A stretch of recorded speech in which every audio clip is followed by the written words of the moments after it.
नमस्कार सभी साथियों को। आज के कार्यक्रम में आपका स्वागत करते हैं। हम 1 से 2 मिनट रुकेंगे अपने और कुछ साथी शिक्षकों के लिए और फिर हम कार्यक्रम की शुरुआत करेंगे।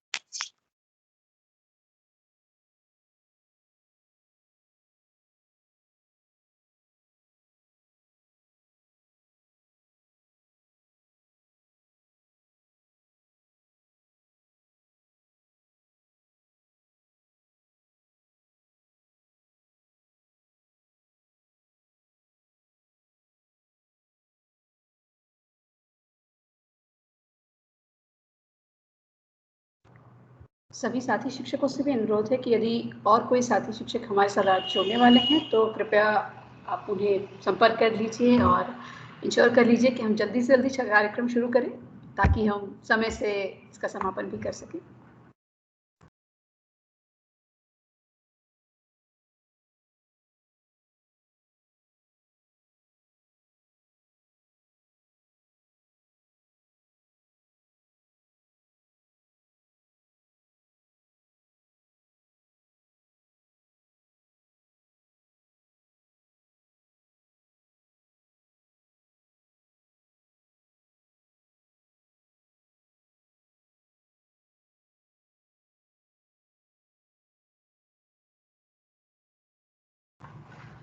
जी, तो मुझे लगता है आज हमारे साथ कई सारे शिक्षक अब जुड़ चुके हैं, तो कार्यक्रम की शुरुआत करते हैं। यदि शिक्षक थोड़ी देर से जुड़ना चाहेंगे तो जुड़ जाएंगे। तो नमस्कार, मैं आप सबका स्वागत करती हूँ आज के कार्यक्रम में, जिसका नाम जैसा आप देख पा रहे हैं, चिंतनशील शिक्षण, शिक्षकों के अनुभव। ये सेमिनार है जिसमें हम आज आप सभी का स्वागत कर रहे हैं। तो आज के कार्यक्रम की शुरुआत के बारे में आपको बता दूं कि आज हमारे साथ कुछ चयनित शिक्षक हैं जो अपने कार्य और उन पर किए गए अपने चिंतन के बारे में हमें बताएंगे। आज हमारे साथ क्योंकि ये पूरा कार्यक्रम जिला शिक्षा एवं प्रशिक्षण संस्थान डाइट के साथ अजीम प्रेमजी फाउंडेशन के सहयोग से हो रहा है, तो डाइट के भी कुछ साथी हमारे साथ जुड़े हुए हैं। साथ ही 3 विकास खंडों जहां सागर जिले में अजीम प्रेमजी फाउंडेशन काम कर रहा है, सागर, रहली और खुरई, इनके पीआरसी भी आज हमारे साथ जुड़ रहे हैं। और उसके साथ हमारे साथ हमारे लिए बहुत गर्व की बात है कि आज अजीम प्रेमजी फाउंडेशन के वरिष्ठ साथी गुरबचन जी भी हमारे साथ उपस्थित हैं और वो आज के सेमिनार में शिक्षकों के कार्यों को और उनके चिंतन को सुनेंगे और फिर हम सबका मार्गदर्शन भी करेंगे। मैं आप सभी को गुरबचन जी का एक छोटा सा परिचय दे दूं। गुरबचन जी विद्यालय शिक्षा, प्रौढ़ शिक्षा और बाल साहित्य में लगभग 40 साल से जुड़े हुए हैं। ये children's literature centre Madhya Pradesh में इसकी शुरुआत जो कि 1982 में हुई थी, तब से इसके साथ जुड़े हुए हैं। मध्य प्रदेश सरकार द्वारा ओबीबी और एनसीईआरटी के लिए बाल साहित्य के चुनाव से संबंधित और गठित राज्य और राष्ट्रीय स्तर की समिति का भी हिस्सा रहे हैं। साथ ही राष्ट्रीय पुस्तक न्यास एनबीटी, जिसकी किताबें हम सबको बहुत पसंद आती हैं, की सलाहकार समिति में भी आप सदस्य रहे हैं। पिछले 10 वर्षों से गुरबचन जी अजीम प्रेमजी फाउंडेशन से जुड़े रहे हैं और इस समय अजीम प्रेमजी विश्वविद्यालय में कार्यरत हैं।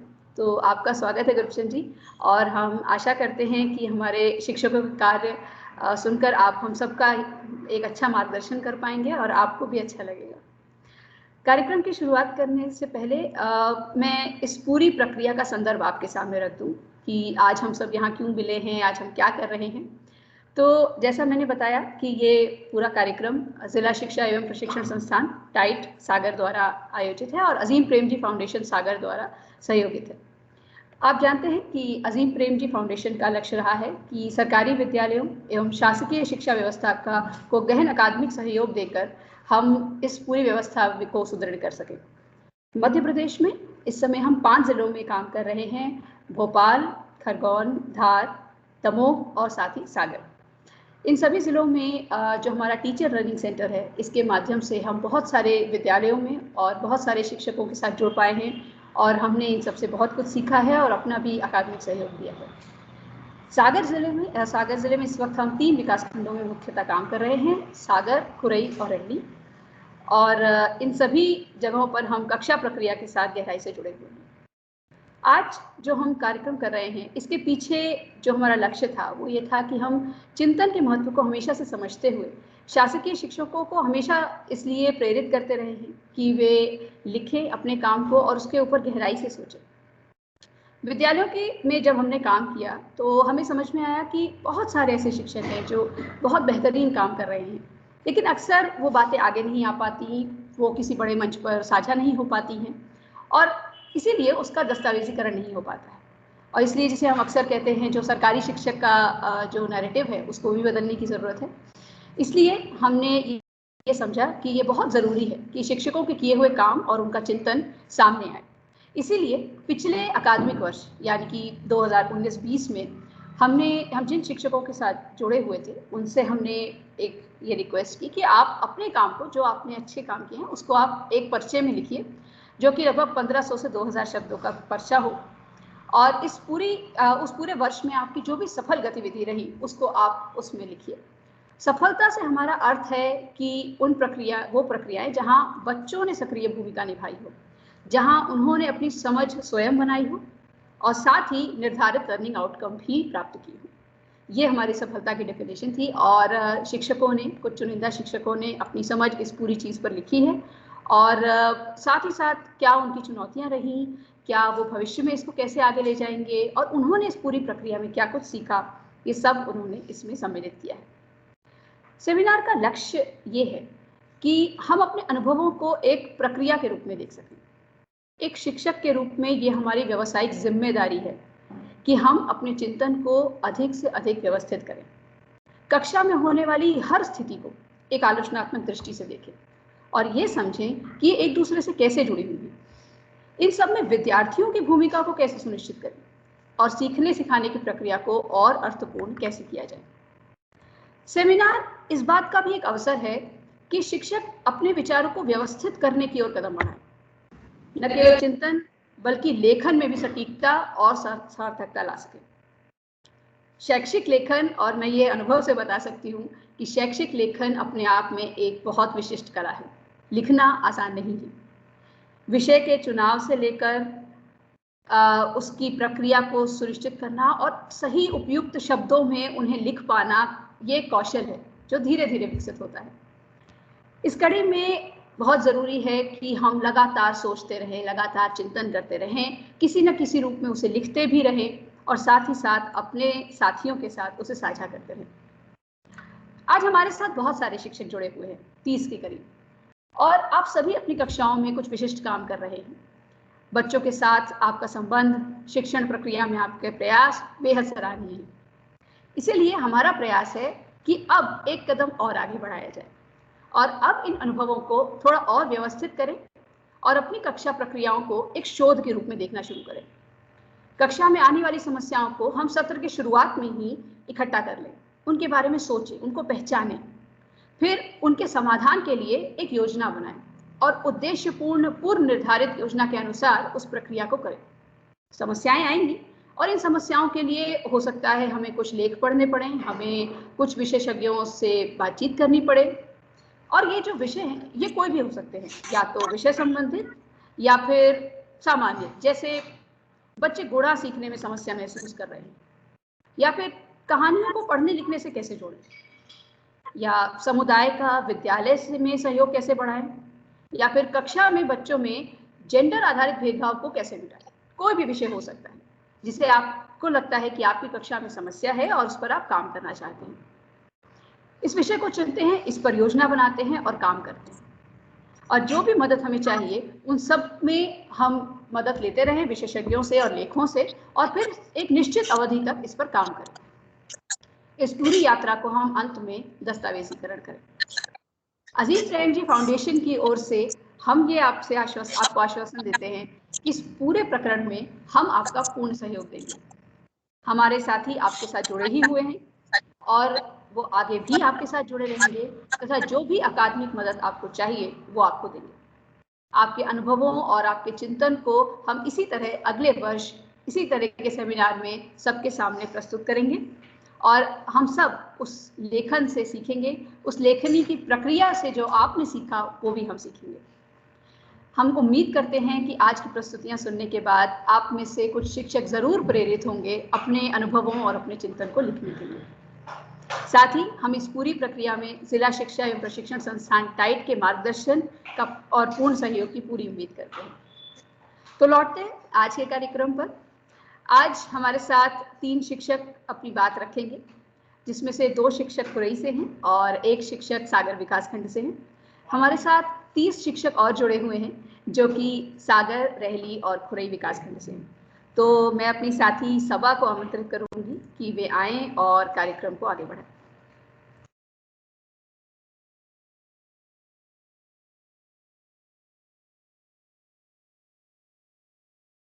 धन्यवाद कृति। तो आज के जो हमारे पहले शिक्षक हैं वो है हरीश कौरव जी। तो हरीश जी को बच्चों के साथ काम करना अच्छा लगता है।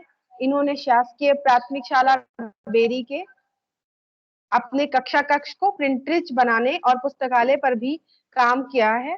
इनकी रुचि नए टीएलएम बनाने में है। यह बच्चों को खेल के माध्यम से भी सीखने के मौके देते हैं तथा बच्चों को परिवेश में शैक्षिक भ्रमण पर भी लेकर जाते हैं। हरीश जी कक्षा 1 और 2 के बच्चों के साथ गणित में सबसे पहले ठोस वस्तुओं से काम करना शुरू करते हैं, फिर ये बातचीत, चित्रों और प्रतीकों का प्रयोग करते हैं। इनकी कक्षा में बच्चों को भयमुक्त होकर अपनी मातृभाषा में स्वतंत्र अभिव्यक्ति करने के मौके भी दिए जाते हैं। आज हम इनके द्वारा आकारों की पहचान पर किए गए कार्यों तथा उस प्रक्रिया में किए गए इनके चिंतन के बारे में समझेंगे। तो मैं अब हरीश जी का स्वागत करती हूँ कि वो अपनी पीपीटी को प्रेजेंट करें।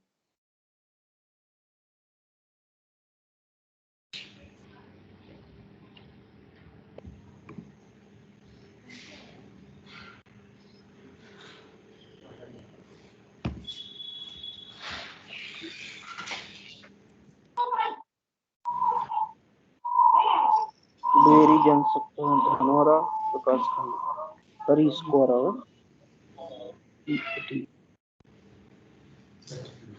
नमस्कार सर, मैं हरीश कौरव प्राथमिक शिक्षक शासकीय प्राथमिक शाला वेरी में पदस्थ हूँ। जनशिक्षा केंद्र हमारा धनौरा विकासखंड खुरई से। मेरी योग्यताएं शिक्षा बीए एवं डीएड की, अनुभव लगभग 10 वर्ष का है। रुचि टीएलएम बनाना एवं यात्राएं कराना।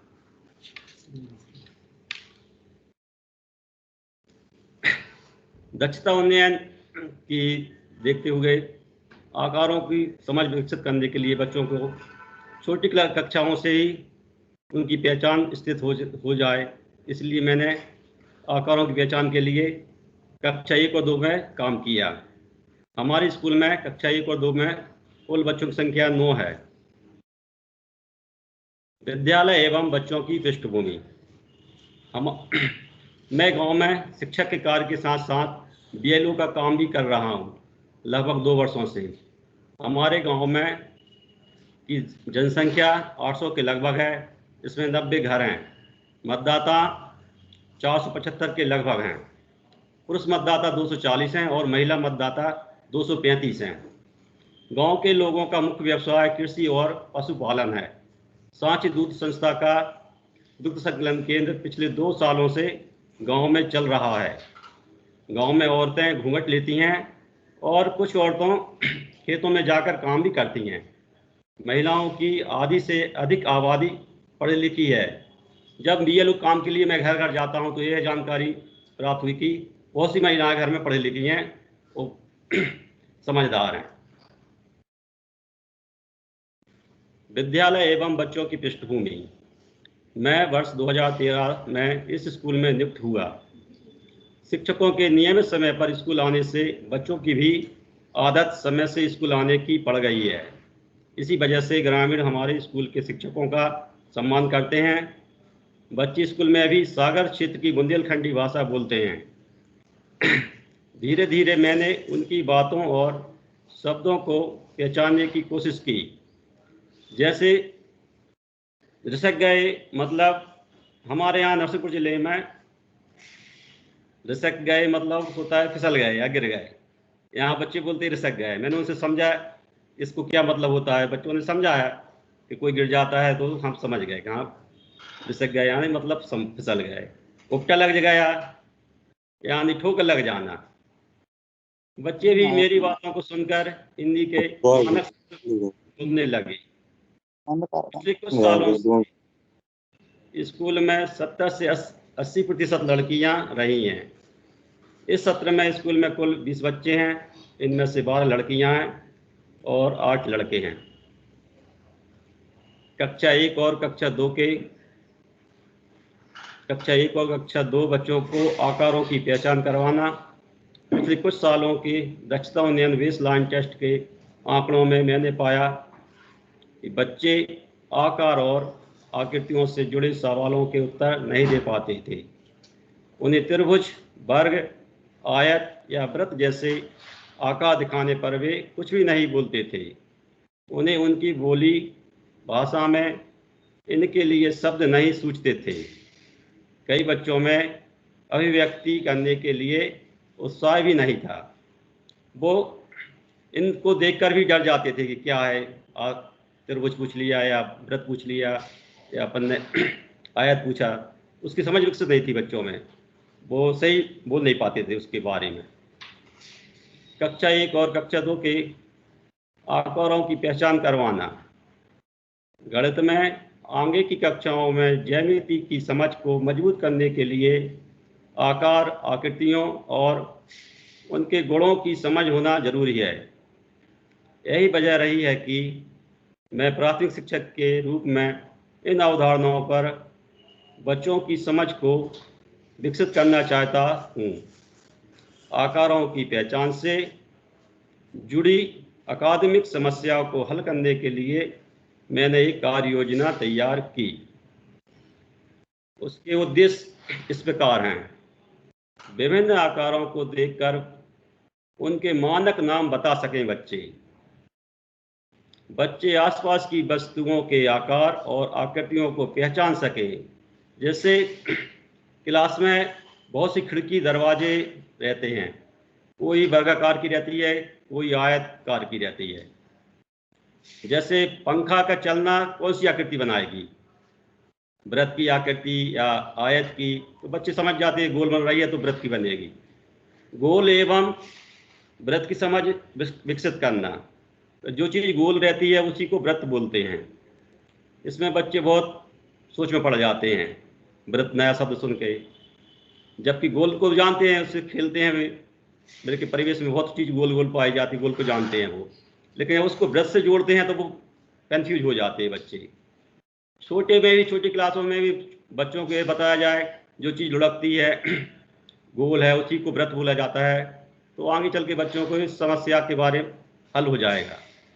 अब उन्हीं से परिवेश से उन वस्तुओं को निकालना जो वृत्त के समान हो, तो बच्चे उत्साह से इन चीज़ों को नाम बताते हैं। जैसे साइकिल का पहिया, माँ रोटी बनाती है, रोटी की साइज वृत्त गोल है, वो भी वृत्त है। थाली भी वृत्त है। पंखा का चलना, चलने वाली आकृति भी वृत्त बनती है। इस प्रकार बच्चे आसपास की वस्तुओं के आकार और आकृतियों को पहचान सकें।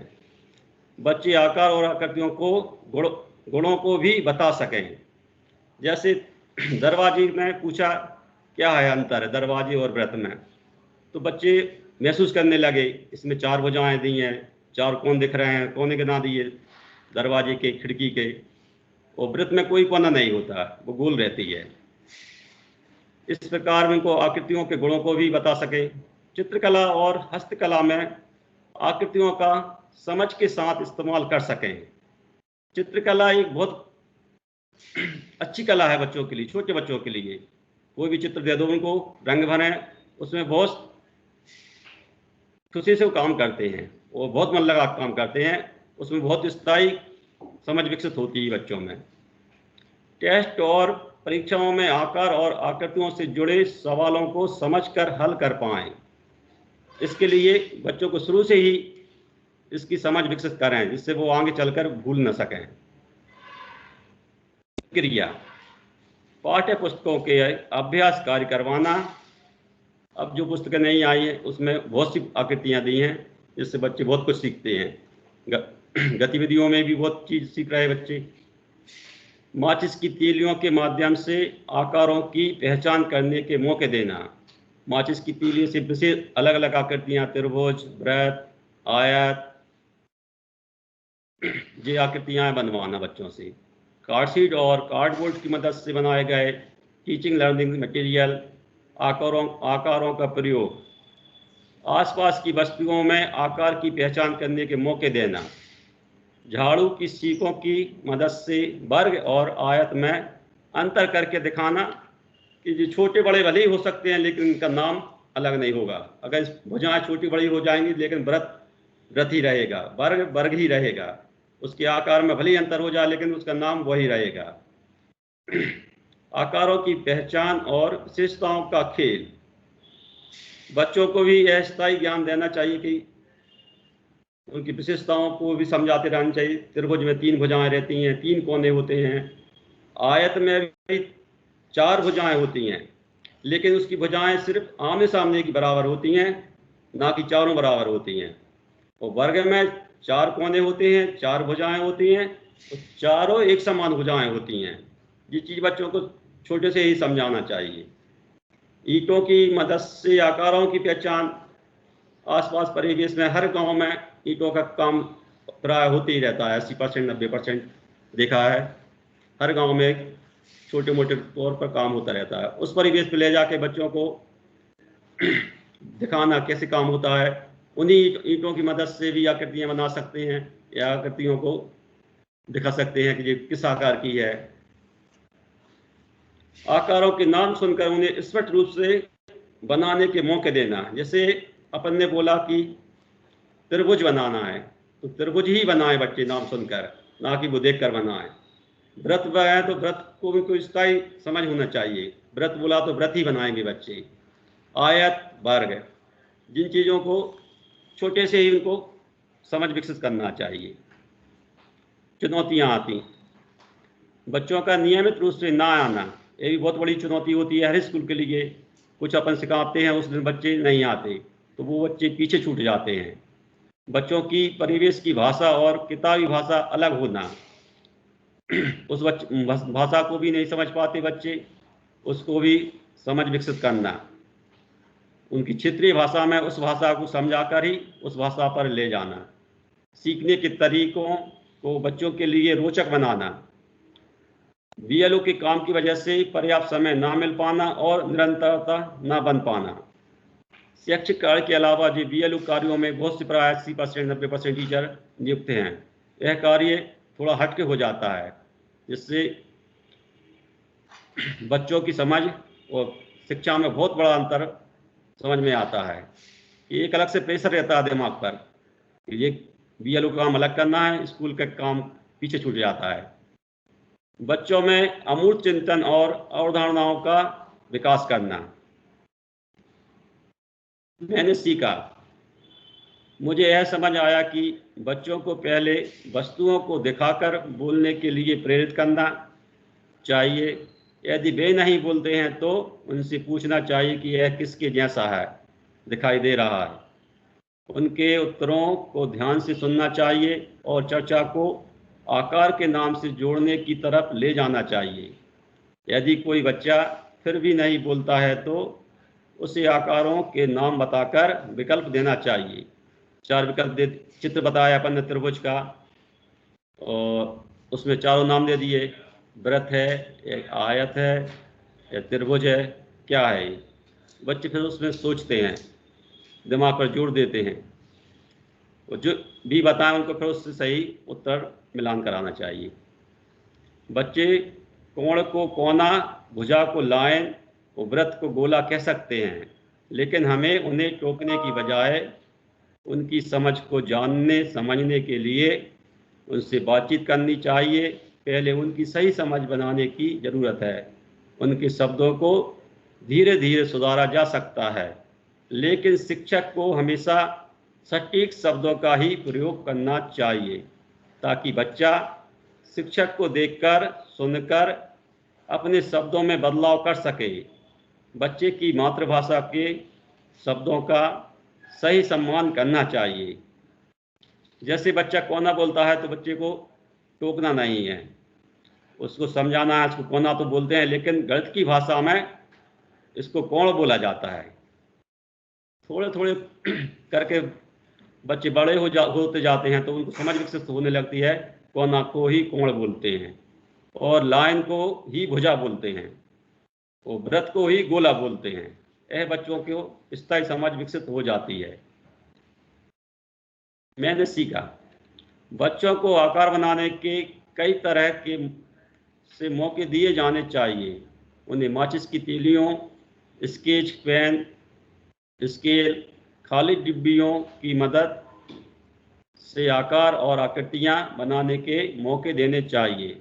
चित्रकला के माध्यम से भी विभिन्न आकार बनाने के मौके दिए जा सकते हैं। वर्ग और आयत के अंतर को मात्र बोलकर नहीं बताना चाहिए, बल्कि उन्हें करके दिखाना चाहिए। इससे उन्हें उनकी समानता और भिन्नता को जांचने का मौका मिलता है, और वे इनकी समान और भिन्न विशेषताओं को भी समझने लगते हैं। जैसे बाजार से जो डिब्बे आते हैं, कुछ खाली डिब्बे मिल जाते हैं वर्गाकार के, कुछ डिब्बे लिए अपन ने आयताकार के। फिर कक्षा में ले जाकर बच्चों को इसमें अंतर बताना चाहिए। इसको जो उसकी भुजाएं बड़ी होती हैं, आमने सामने भुजाएं बड़ी होती हैं, वो आयत कहलाता है। जिसकी चारों भुजाएं समान हैं तो वो वर्ग कहलाता है। इस तरह उन भुजाओं से बनी आकृति है, 4 कोने बन रहे हैं, 6 फलक बन रही हैं, तो घन घनाव का रूप ले लेती हैं वही। जिसकी आमने सामने की भुजाएं समान हैं वो घनाभ कहलाएगा, जिसकी चारों भुजाएं समान है वो घन कहलाएगा। इस तरह बच्चों को अंतर स्पष्ट करके उनको और आकृतियों के बारे में बता सकते हैं। मैंने सीखा, विभिन्न आकारों की समझ विकसित होने के बाद बच्चों को इनकी मदद से आकृतियां बनाने के लिए प्रेरित करना चाहिए। जब बच्चे सीख जाते हैं, आकृतियां बनाने लगते हैं, उसमें रंग भरते हैं, तो उनको और बार बार मौका देना चाहिए। जो बच्चे पीछे छूट गए हैं, जो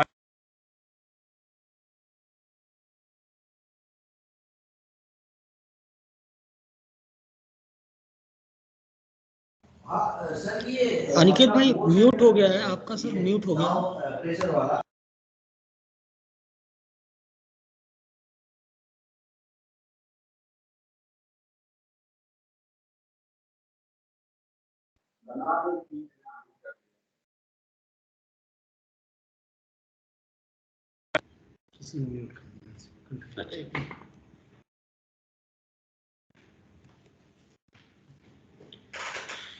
विभिन्न आकारों की समझ विकसित होने के बाद बच्चों को इनकी मदद से आकृतियां बनाने के लिए प्रेरित करना चाहिए।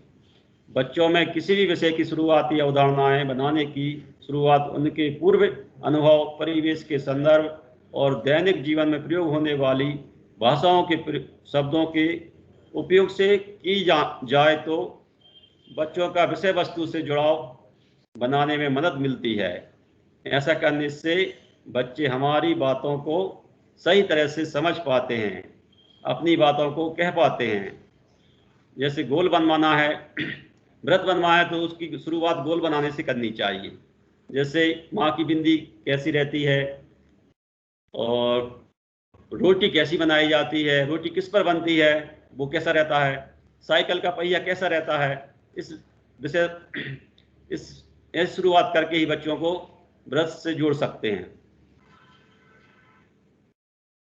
प्रक्रिया का अगला कदम, आगे बच्चों को अलग अलग तरह के त्रिभुजों से परिचित करवाने की मेरी योजना है। बच्चों को गतिविधियों के माध्यम से करने के मौके देकर यह समझ बनानी है कि माप में परिवर्तन होने से आकार का नाम नहीं बदलता है। इसकी समझ विकसित करने के लिए बच्चों को झाड़ू की सीखों की मदद ले सकते हैं। छोटी बड़ी आकृति बनाकर त्रिभुज की, उससे बता सकते हैं कि ये त्रिभुज ही कहलाएगा, ना कि इसकी आकृति का नाम बदलेगा, ना कुछ है। तीन भुजाओं से घिरी आकृति त्रिभुज ही कहलाती है। वो भले ही छोटी या बड़ी हो सकती है, लेकिन उसका नाम नहीं बदलेगा। बच्चे को यह स्थिर ज्ञान हो जाता है कि तीन भुजाओं से घिरी आकृति को ही त्रिभुज कहते हैं।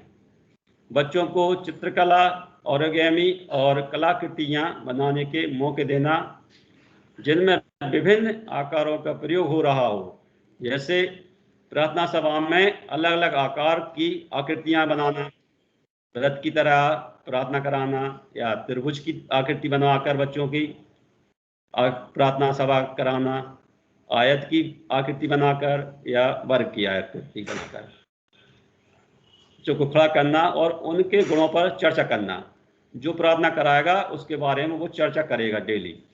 जैसे आज त्रिभुज की बनी तो त्रिभुज की विशेषता बताएगा और उससे संबंधित बताएगा। उसमें जो बच्चे रह जाते हैं, छूट जाते हैं, उनको भी उस चीज़ से जुड़ाव होने लगता है और समय पे आने की आदत बनती है बच्चों को। बिल्कुल शौक रहता है कि आज हम इस आकृति में बनेंगे। बच्चों की पसंद की भी आकृति बना सकते हैं। रेखाओं पर भी काम किया जा सकता है, जैसे सरल रेखा और वक्र रेखा। इसमें बच्चे क्या, 6वीं 7वीं क्लास के बच्चे भी कंफ्यूज हो जाते हैं, सरल रेखा कौन सी कहलाती है और वक्र रेखा कौन सी कहलाती है। उसको भी बच्चों को विशेषता के माध्यम से समझाकर उसकी स्थायी समझ बता सकते हैं। जो सीधी सादी हो, शांत हो, तो वो सरल रेखा कहलाती है। जो एड़ी टेढ़ी चलती हो, उधम करती हुई क्लास में, वो वक्र रेखा कहलाती है। जैसा उसका नाम, जैसा उसका काम। इस तरह बच्चों को सरल रेखा एवं वक्र रेखा पर भी स्थायी समझ बना सकते हैं। हमारे स्कूल में कक्षा 1 और 2 के बच्चों को रेखाओं की समझ है, आकृतियों के नाम जानते हैं, बनाकर भी दिखाते हैं। वृत्त, त्रिभुज, आयत। अब कक्षा 1 और 2 के बच्चे घन और घनाभ के चित्रों को बनाना सीखना चालू कर रहे हैं और वो सीख ही जाएंगे, क्योंकि वो वर्ग और आयत को समझ चुके हैं। उसी को सिर्फ 2 डब्बा बनाकर उसको घन और घनाभ में परिवर्तित करना है। प्रक्रिया का अगला कदम अलग अलग माप के छोटे बड़े त्रिभुज, वर्ग, आयत, वृत्त देकर उनका वर्गीकरण करवाने के मौके देना, बच्चों को आकार और आकृतियों के नामों और गुणों से परिचित कराने के लिए खेल तैयार करना। कुछ झलकियां हमारे स्कूल से।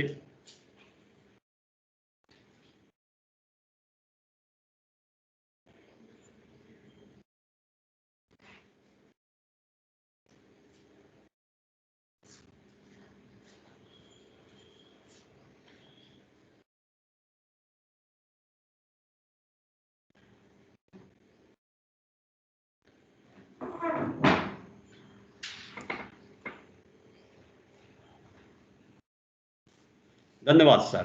सभी शिक्षक साथियों का बहुत बहुत धन्यवाद। नमस्कार सर। तो थैंक यू हरीश सर, आपने बहुत ही अच्छे तरीके से अपने बच्चों के साथ किए जाने वाले कार्यों का और कैसे आकारों को आप बच्चों के सामने रखते हैं उसका विश्लेषण किया। तो अब मैं आमंत्रित करना चाहूंगी कुछ शिक्षकों को जो अपने सवाल रख सकते हैं।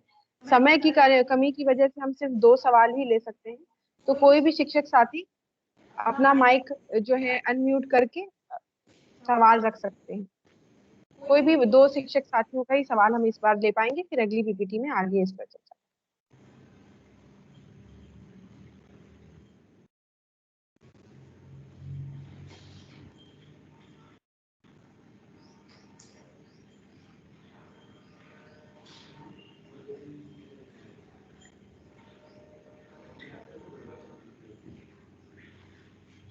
तो कोई भी साथी अगर सवाल रखना चाहे तो रख सकते हैं।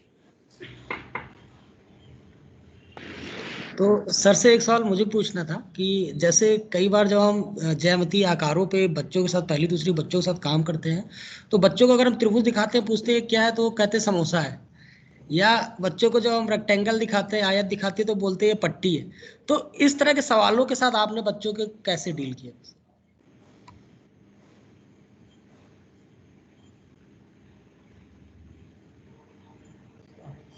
अच्छा, हाँ सर, उनको भी उन आकृतियों को से त्रिभुज से जोड़ सकते हैं। जैसे पराठा भी हो सकता है त्रिभुज की तरह, समोसा भी हो सकता है, तो उसको भी त्रिभुज से जोड़ सकते हैं। बच्चों को दिखाना पड़ेगा ये भी त्रिभुज की तरह है, इसकी आकृति त्रिभुज जैसी बनती है, पराठा है और समोसा है।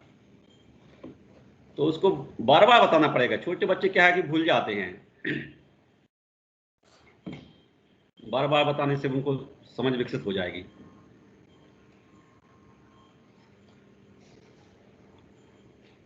थैंक यू सर, आपने जवाब दिया। और कोई शिक्षक साथी अपना कोई सवाल रखना चाहते हैं तो रख सकते हैं, नहीं तो फिर मैं गुरुबच्चन जी को उसके बाद आमंत्रित करूंगी कि वो अगर इस पर कुछ अपने सुझाव या कोई भी सवाल हो तो वो कर सकते।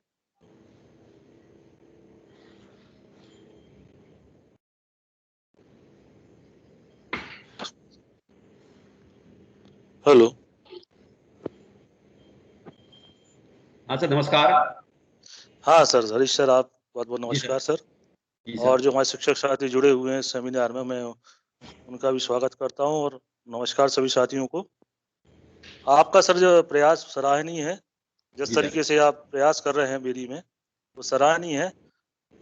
जहां तक सर कक्षा पहली और दूसरी का सर प्रश्न है, तो मैं आपसे केवल इतना जानना चाहता हूं, जहां बच्चों को अपन स्टार्टिंग में से अक्षर और गिनती सिखाते हैं बच्चों को, जी सर। इसमें आपने जो आकारों के बारे में बच्चों को जो उनको ज्ञान दिया है, जी सर, वो सर आप इतने आसानी से कैसे कर पाए इतने छोटे बच्चों के साथ सर, खासकर पहली दूसरी वाले जो बच्चे थी? हमारे यहाँ सर बेरी में 1 साल में ही आंगनबाड़ी लगती है। तो जो छोटे बच्चे आते हैं उनको 3 साल की उम्र वाले बच्चों को हम स्कूल ही में बिठाते हैं। तो गिनती और ABCD तो वो पहली में आने के पहले ही सीख जाते हैं सर।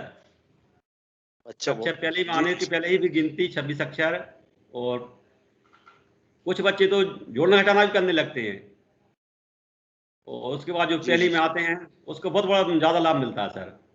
कम से वही कम मैं सर, मैं इसलिए जानना चाह रहा था क्योंकि पहली और दूसरी वाले बच्चे काफी छोटे होते हैं, और जहां तक आकारों वाला जो प्रश्न है सर, वो काफी विस्तृत है बच्चों के लिए। खासकर 5वीं तक के जो बच्चे हैं, जब 5th क्लास में पढ़ते हैं, उनको भी सर उसके बारे में इतना ज्यादा ज्ञान नहीं हो पाता है। जी। तो इसके लिए सर आपने जो प्रयास किया सर सराहनीय है सर। जी सर, उसका सबसे बड़ा ये है कि सर हम 7 साल से छोटे बच्चों को भी स्कूल में बैठा रहे हैं। जो आंगनबाड़ी के बच्चे रहते हैं उनको बिठाने से सर बहुत ज्यादा फायदा होता है। तो सर आंगनबाड़ी में सर प्रयास होता है सर इसके लिए सर? नहीं सर, आंगनबाड़ी के बच्चों को ही स्कूल में बैठाते हैं। भले उनके नाम नहीं लिखते हैं, लेकिन उनको स्कूल ही में बैठाते हैं। कम से कम ये 7 सालों से कर रहा है। तो वो खेल खेल में भी गिनती के अलावा जो नई नई चीजें वो सीखने लगते हैं सर। चलिए, धन्यवाद सर। जी सर। Thank you. तो अब मैं गुरुबच्चन जी को आमंत्रित करूंगी कि वो अपने कुछ सुझाव या कुछ सवाल हो अगर हमारे शिक्षक साथी से, तो वो कर सकते हैं। तो गुरुबच्चन जी। नमस्कार सर।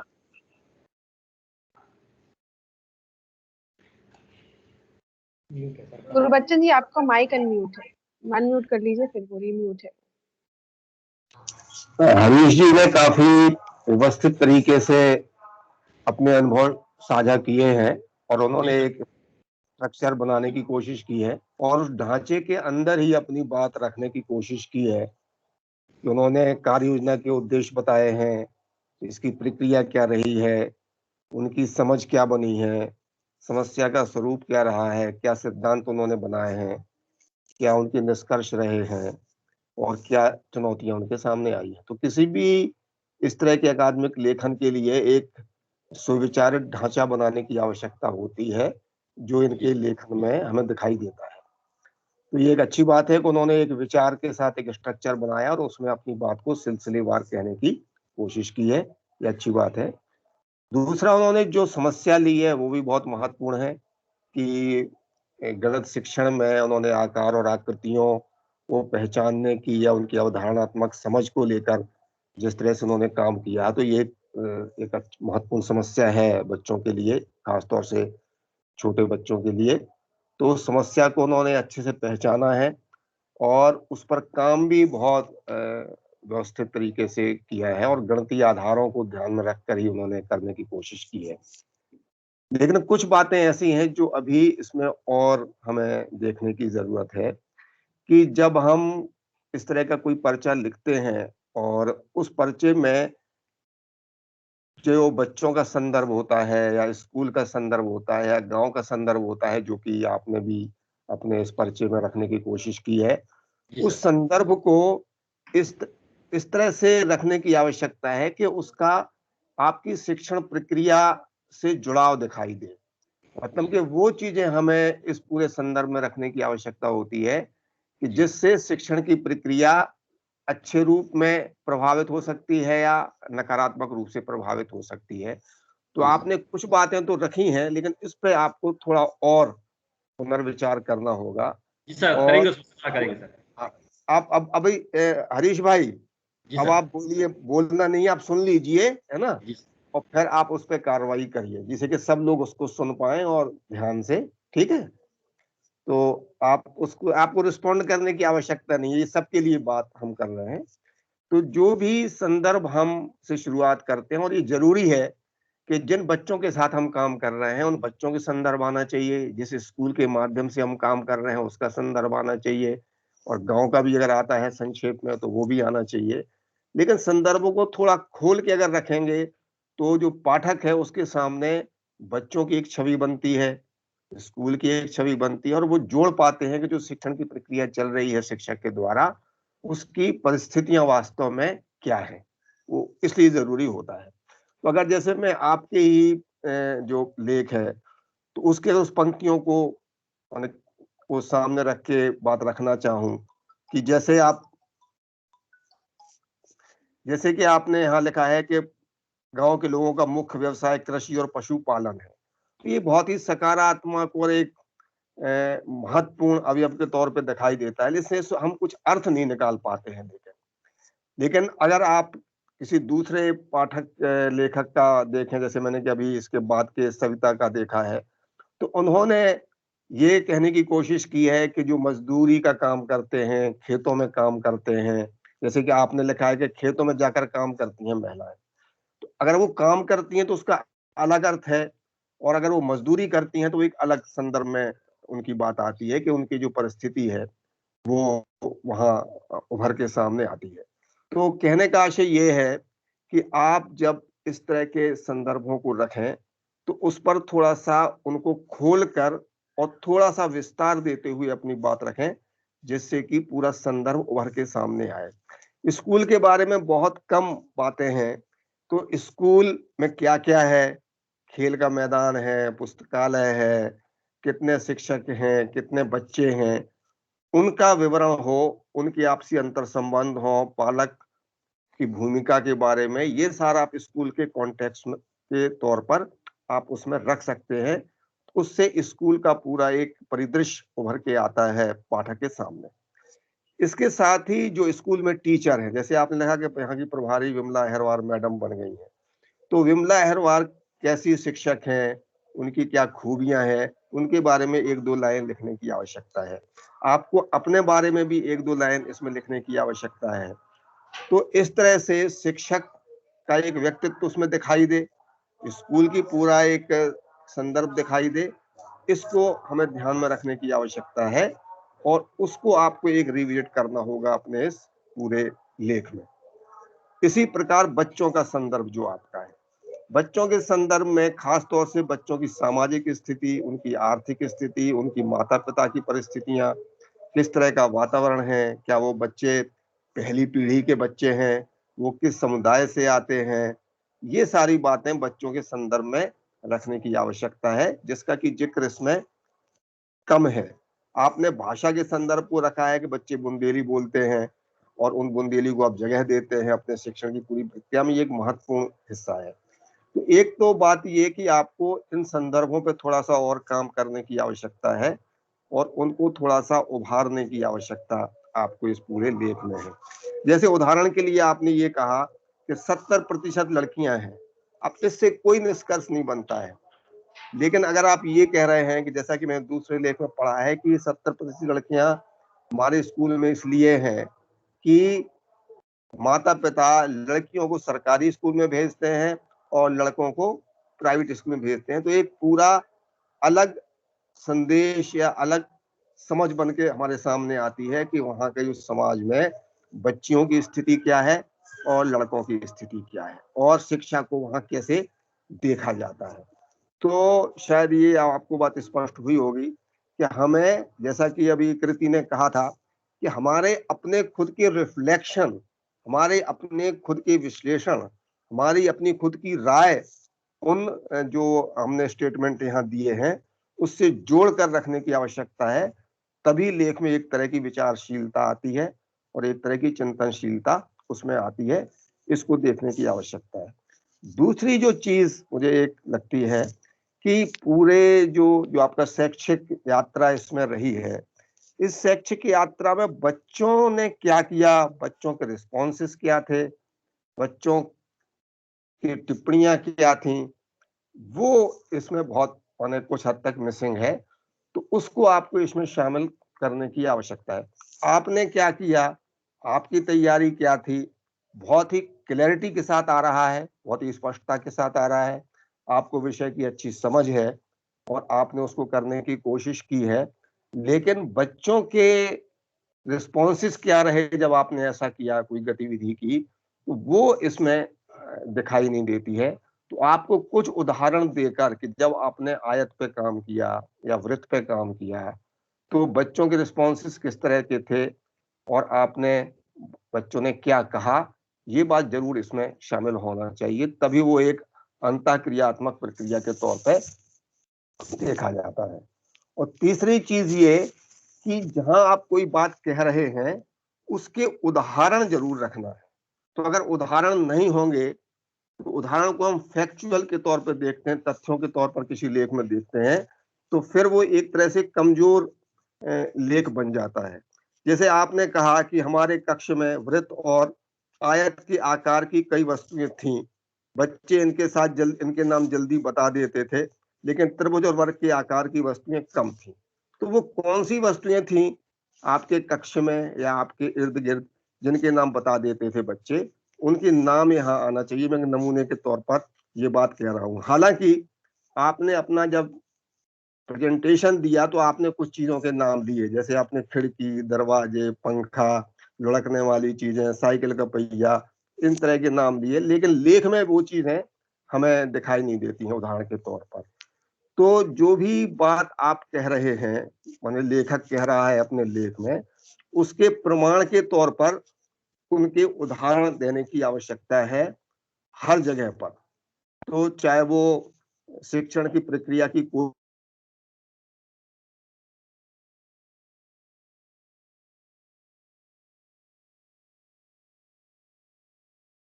शामिल करने, मुख्य रूप से मैं यही दो तीन मोटी मोटी बातें आपके सामने रखना चाहता हूँ।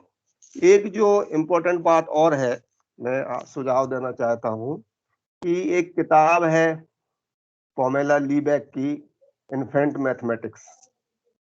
तो वो भी हमारे जो फाउंडेशन के साथियों की मदद से आप उसे तलाशें और साथियों की मदद से उसको पढ़ें, जिससे कि शुरुआती कक्षाओं के बच्चों में गणित शिक्षण की प्रक्रियाओं को कैसे किया जाए, जिसका कि जिक्र शायद आपके साथ हमारे फाउंडेशन के साथियों ने किया होगा कि अनुभव, भाषा, चित्र, प्रतीक का जो पूरा एक साइकिल है, वो कैसे हम गणित शिक्षण की प्रक्रिया में इस्तेमाल कर सकते हैं। और जो भी हमारे एक साथी ने सवाल भी आपसे पूछा था कि जब हम बच्चों को त्रिभुज दिखाते हैं तो वो समोसा कहने लगते हैं, या आपने जैसे बताया कि रोटी से हम बता सकते हैं।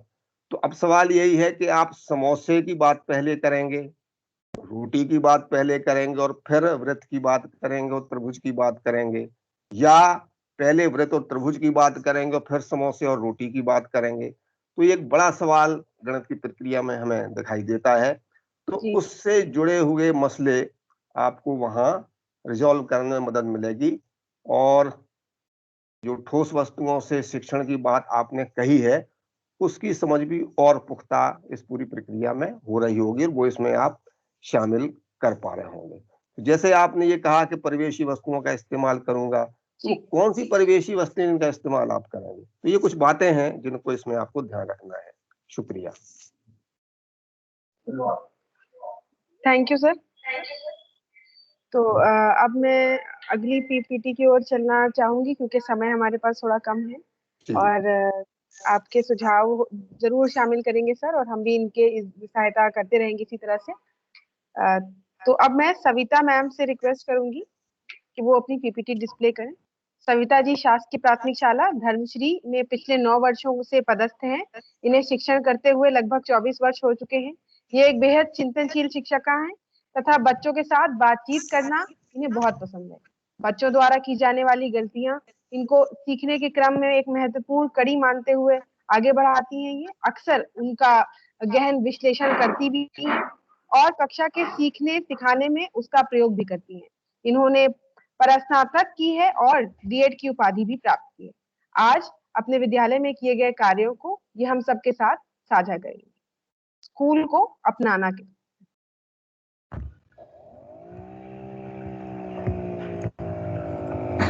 आप सभी को मेरा नमस्ते। मैं सविता सैनी, सहायक शिक्षक, एकीकृत शासकीय माध्यमिक शाला धर्माश्री, जन शिक्षा केंद्र पंडित रविशंकर शुक्ल, विकासखंड सागर में पदस्थ हूँ। मैंने एमए डीएड किया है। मेरा शिक्षा के क्षेत्र में 25 वर्षों का अनुभव रहा है। मेरी रुचि गाने एवं पढ़ाने में है। स्कूल को अपनाना। कक्षा 3 में बच्चों की संख्या 35 है। विद्यालय एवं बच्चों की पृष्ठभूमि। एकीकृत शासकीय माध्यमिक शाला धर्माश्री में बच्चों की दर संख्या 326 है। विद्यालय में विशेष आवश्यकता वाले बच्चे भी पढ़ते हैं। विद्यालय में 12 शिक्षक हैं और हर शिक्षक के लिए अलग अलग कमरा है। इस बात को लेकर मैं अपने आप को बहुत ही सौभाग्यशाली समझती हूँ, क्योंकि जब मैंने इस स्कूल में ज्वाइन किया था सन 1997 में, तब मैंने देखा था कि स्कूल में पर्याप्त कमरे नहीं थे और स्कूल की बिल्डिंग भी किराए पर थी। आज मैं इस बात को लेकर बहुत खुश हूँ कि मेरे स्कूल में सभी शिक्षकों के लिए अलग अलग कमरे हैं और बिल्डिंग भी स्कूल की ही है। विद्यालय में ज्यादातर बच्चे मजदूर वर्ग से आते हैं। बच्चे पढ़ाई व पढ़ाई के लिए पूरी तरह से शाला पर ही निर्भर हैं। समस्या स्कूल में सन 1997 में जब मैंने देखा कि बच्चों के ठहराव की समस्या थी, बच्चों का ठहराव 20% ही था। माता पिता का शिक्षकों के प्रति असंवेदनशील रवैया था। बच्चों में शिक्षा के प्रति व शाला के प्रति लगाव ही नहीं था।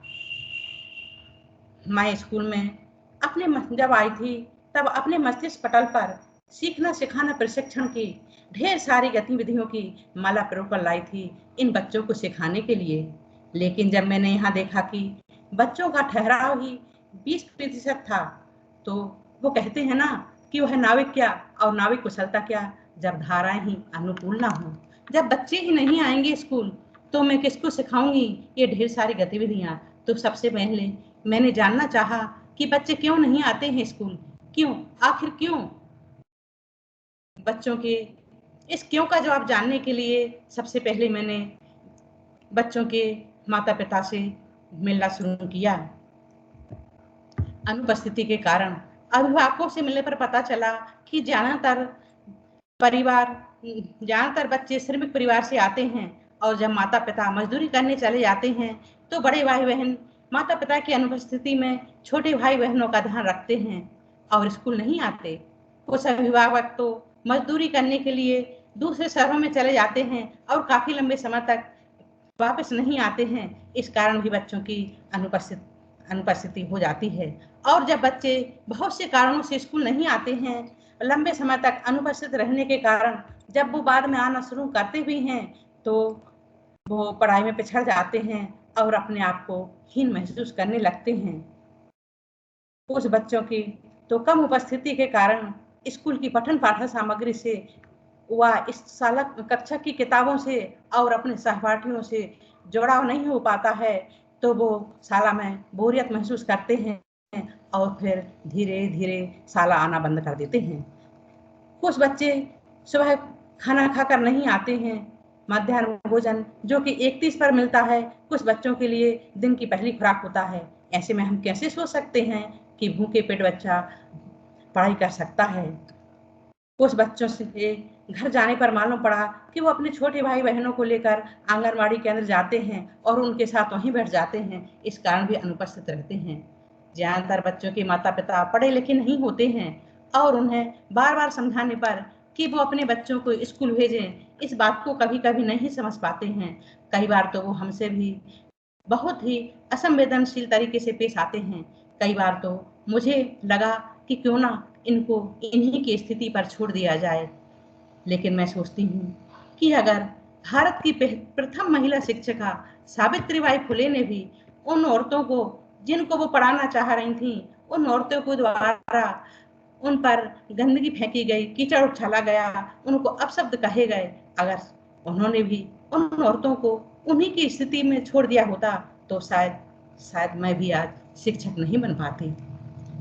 इस बात को सोचते हुए मैं फिर से अपने काम को पूरे जोश के साथ लग जाती हूँ और बच्चों के माता पिता से जुड़ने के कुछ और नए नए तरीके ढूंढने की कोशिश करने लगती हूँ। इन सारी बातों को देखते हुए हमें अब इन बच्चों से के साथ ज्यादा संवेदनशील होने की जरूरत है। इसके लिए मैंने कुछ उद्देश्य सुनिश्चित किए जो इस प्रकार हैं।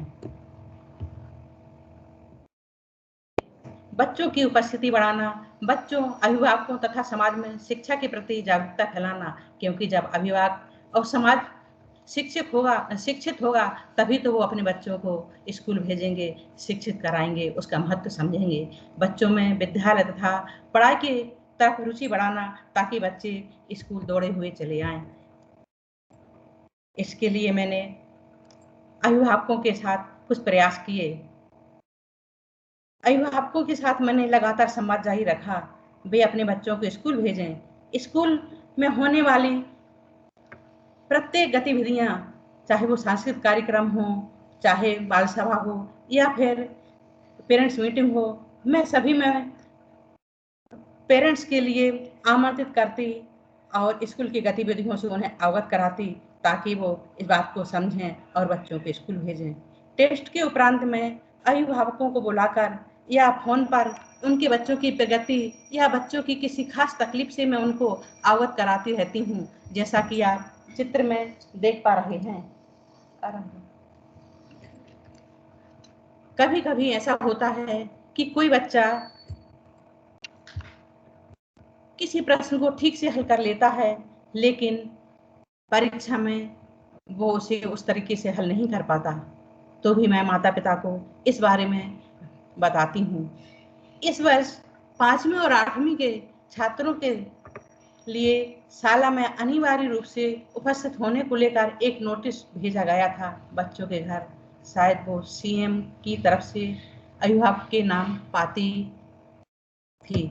मैंने उस तरह का नोटिस टाइप करवाया, हेडमास्टर के सील लगवाई और मैंने भी अपनी क्लास के बच्चों के लिए उस लेटर को घर भेजा, जबकि वह नियम शासन की तरफ से केवल 5वीं 8वीं के अभिभावकों के लिए था।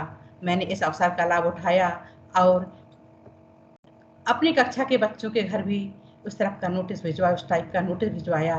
कुछ अभिभावकों ने तो उसे गहराई से लिया, गंभीरता से लिया और इस बच्चों को अपने स्कूल भेजना शुरू किया और उपस्थिति का प्रतिशत बढ़ा।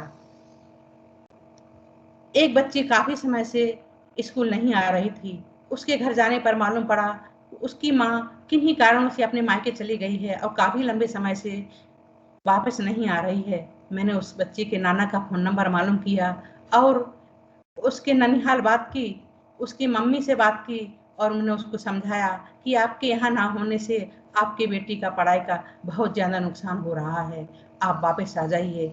उसने मेरी बात को समझा और वापस आए और बच्ची को स्कूल भेजना शुरू किया। प्रयास मेरा अभिभावकों के साथ था। माता पिता के लगातार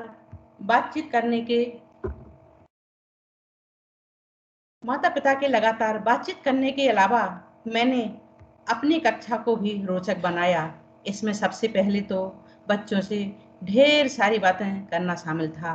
प्रति माह में अधिक उपस्थिति वाले बच्चों को उपहार देना, कक्षा में नई नई गतिविधि करवाना जारी रहा। छात्रों को उनकी रुचि के अनुसार खेल खिलाना और पुस्तकालय से उनकी रुचि के अनुसार पुस्तक पढ़ने को देना शामिल था।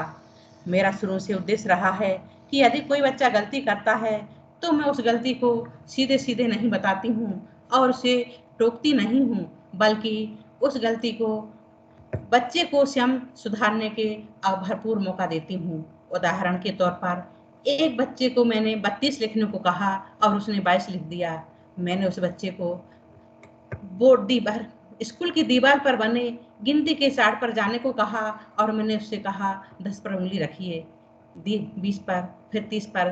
क्योंकि हम जानते हैं बच्चे 10, 20, 30, 40, 50 जैसी संख्याओं को आसानी से समझ लेते हैं और लिख लेते हैं। इस प्रकार मैंने बच्चों से 50 पर गिनती रखवाई, उंगली रखवाई और बच्चे से कहा 52 पर उंगली रखिए। बच्चे ने 50 के बाद 51, 52 पढ़ते हुए 52 पर उंगली रख दी।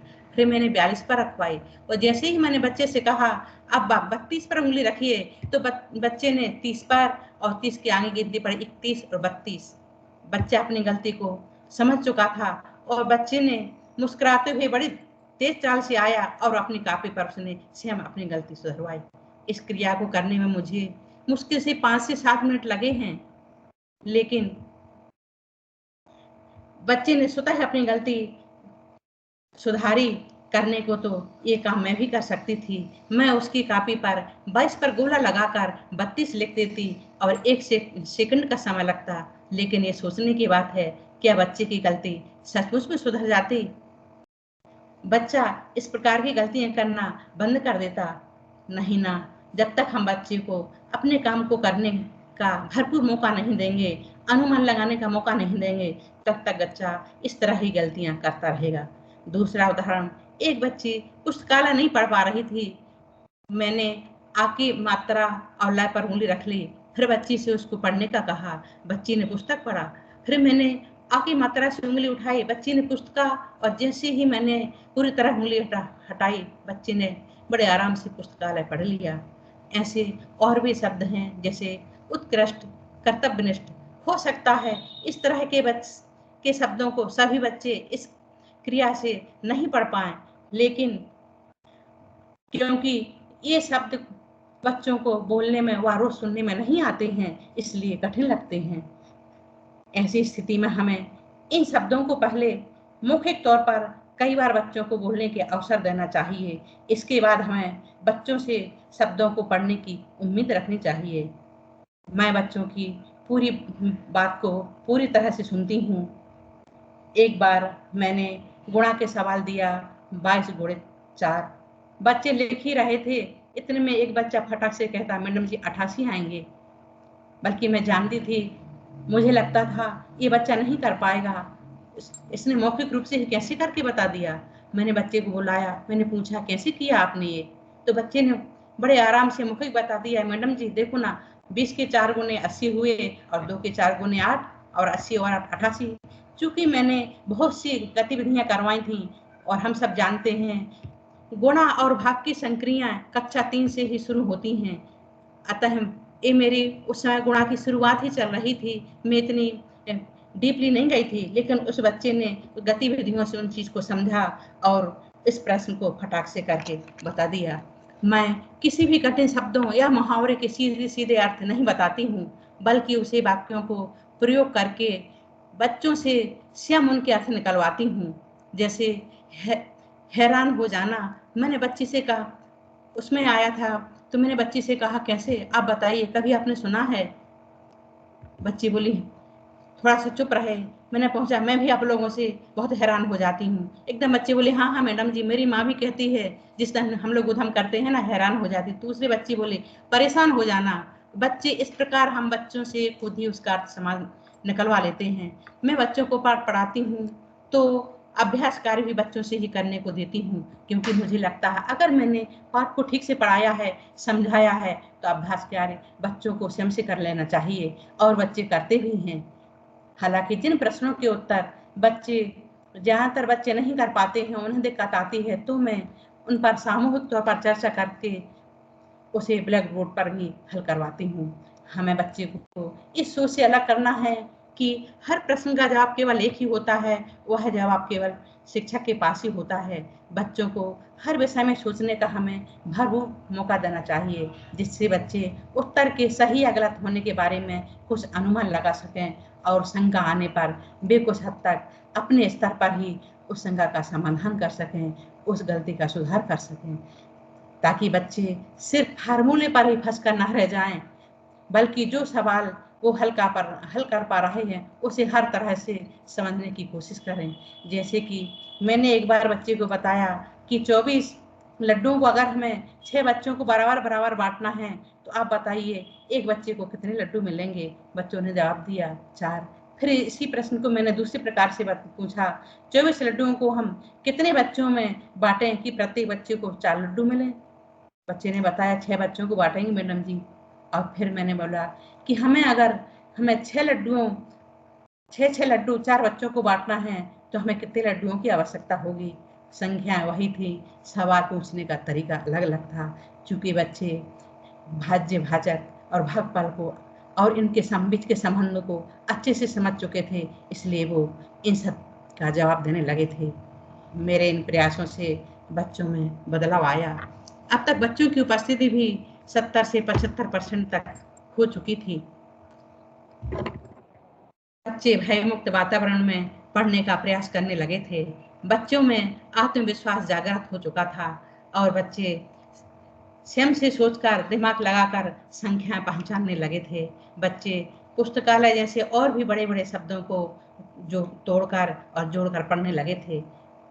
गणित में अनुमान लगाकर उत्तर देना, बच्चे स्वयं छोटे छोटे सवालों को बनाते और अपने अपने समूह में बैठकर उन सवालों को हल करने की कोशिश करने लगे थे।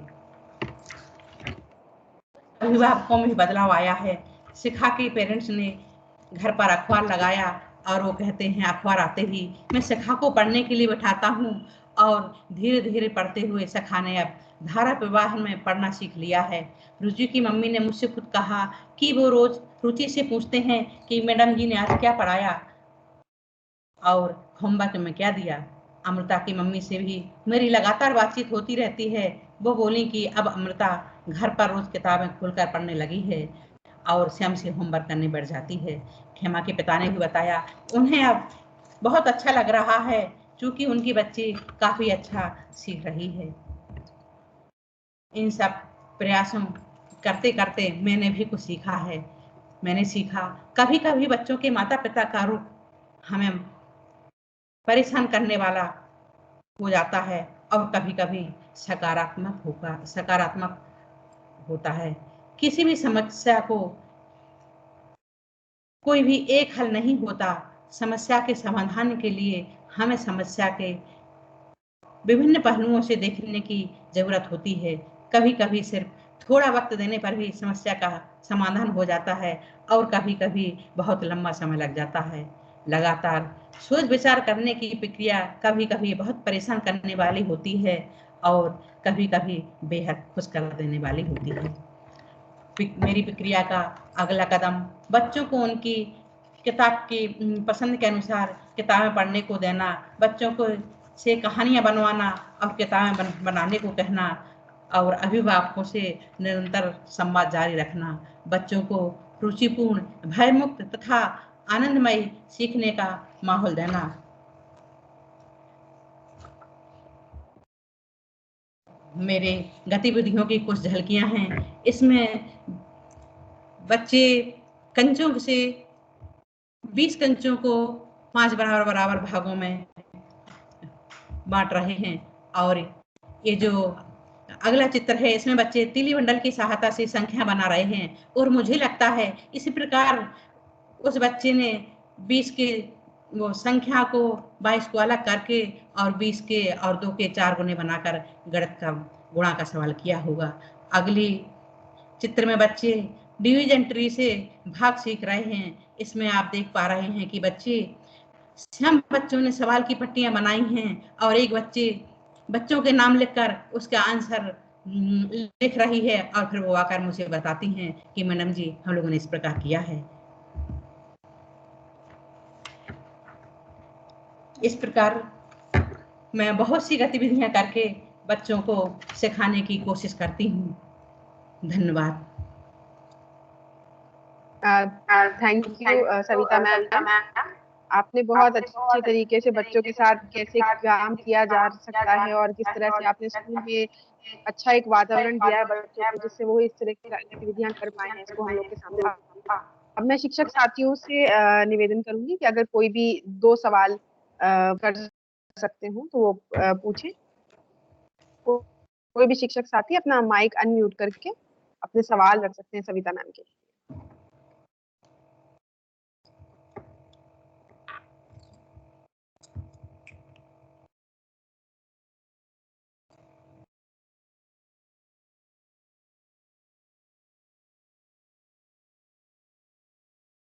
तो अगर किसी शिक्षक साथी का कोई सवाल नहीं है तो हम गुरुबच्चन जी की ओर बढ़ सकते हैं।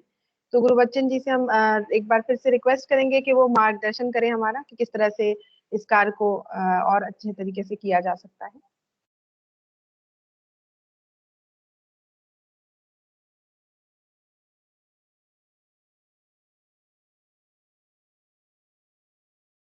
गुरुबच्चन जी, आपका माइक म्यूट है, फिर से आप उसको अनम्यूट कर लीजिए एक बार। सविता जी ने जो अपना प्रस्तुतिकरण किया है बहुत ही बेहतर तरीके से किया है, और उनके पूरे प्रस्तुतिकरण में और जो उन्होंने लेख मुझे भेजा है उसमें एक शिक्षक का मानवीय चेहरा मुझे दिखाई देता है। और ये महत्वपूर्ण चीज इसलिए है कि यदि आप national curriculum for teacher education देखें, एक टीचर की तैयारी के लिए जो बनाया गया है, वो सबसे बड़ी वकालत इसी की करता है कि शिक्षक को एक मानवीय और प्रोफेशनल होना चाहिए। तो हम प्रोफेशनल टीचर की बात तो बहुत करते हैं, लेकिन मानवीय शिक्षक की बात बहुत कम विमर्श में रहती है। तो मुझे बहुत अच्छा लग रहा है कि सविता के इस पूरे लेख में उनका मानवीय चेहरा हमें दिखाई दे रहा है, और बच्चों के साथ जो उनके सरोकार हैं वो इसमें व्यक्त हो रहे हैं। खासतौर से जो उन्होंने सावित्रीबाई फुले का जिक्र किया, जिस तरह की परेशानी उन्हें महसूस हुई अभिभावकों के साथ, मुझे पता नहीं है कि क्या संदर्भ है, लेकिन जिस जुझारूपन के साथ उन्होंने काम करने का मादा इसमें दिखाया है। और एक जो प्रकरण है कि वो बच्ची के माता पिता से मिले और वो बच्ची नहीं आ रही है, तो उन्होंने नाना से फोन का नंबर लिया, उसकी माँ को समझाया बच्ची की कि उसका बहुत नुकसान हो रहा है बच्ची का, और उसकी पढ़ाई लिखाई बहुत जरूरी है। ये एक बहुत गहरा सरोकार है, और इसका जिक्र एनसीएफटी में है। मैं इसलिए कहना चाहता हूं कि हम सब, हमारे सब शिक्षक साथी इसको समझें कि अगर वो मानवीयता है तो उस मानवीयता का पहला मुख्य आधार है कि शिक्षक हमारे जो हैं वो बच्चों का ख्याल रखें और उनके साथ रहना सीखें। तो इस पूरे संदर्भ में जो सविता ने यहाँ कहने की कोशिश की है, ये मूल्य हमें दिखाई देता है कि किस तरह से वो बच्ची का ख्याल रख रही हैं, और एक ऐसी बच्ची उनके साथ क्यों पढ़ना चाहेगी, रहना चाहेगी। इसका बहुत ही उम्दा उदाहरण मुझे इस लेख में दिखाई देता है। दूसरी जो बात उनके पूरे लेखन में है वो, जैसे कि हमारे पहले वाले जो प्रेजेंटर थे उनके में भी था, कि उन्होंने पूरे स्ट्रक्चर में, ढांचे में अपनी बात को कहने की कोशिश की है। तो ये बहुत ही सलीके से, व्यवस्थित तरीके से उन्होंने कहने की कोशिश की है। लेकिन एक दो चीजें हैं जो मैंने पिछले प्रेजेंटेशन के बारे में भी कही थी, कि जहां भी जब आप कोई बात कह रहे हैं तो उसके उदाहरण देते हुए कहेंगे, तब उसका अर्थ बनता है। अगर हम उदाहरण नहीं देंगे या उसको खोलेंगे नहीं, तो वो रिफ्लेक्टिव भी नहीं होगा लेख आपका, और वो एक तरह से पाठक के साथ जुड़ाव भी महसूस नहीं करा पाएगा। उदाहरण के लिए आपने लिखा कि अभिभावकों में बदलाव आया, तो शिखा की मम्मी के घर में अखबार लग गया। रुचि के पिता ने मुझसे खुद कहा कि रोज रुचि से पूछते हैं। अगर हम ये जान पाए कि रुचि कौन है, उसके पिता का स्तर क्या है, या शिखा की मम्मी कौन है, या अमृता की मम्मी कौन है, या खेमा के पिता कौन है, तब हम ये अर्थ बना पाएंगे कि जो कुछ परिवर्तन हुआ है वो किन परिवारों के बच्चों में हुआ है, और बच्चों की पृष्ठभूमि क्या थी और माता पिता की पृष्ठभूमि क्या है, इसको समझने की आवश्यकता है। दूसरी जो महत्वपूर्ण बात है वो ये कि आपने 2 उदाहरण लिए हैं, और बहुत ही सही उदाहरण लिए हैं। आपने बहुत ही ठोस उदाहरण लिए हैं। एक 22 बच्ची द्वारा लिखने पर जो 32 आपने लिखवाया, और दूसरा पुस्तकालय पढ़ने को लेके।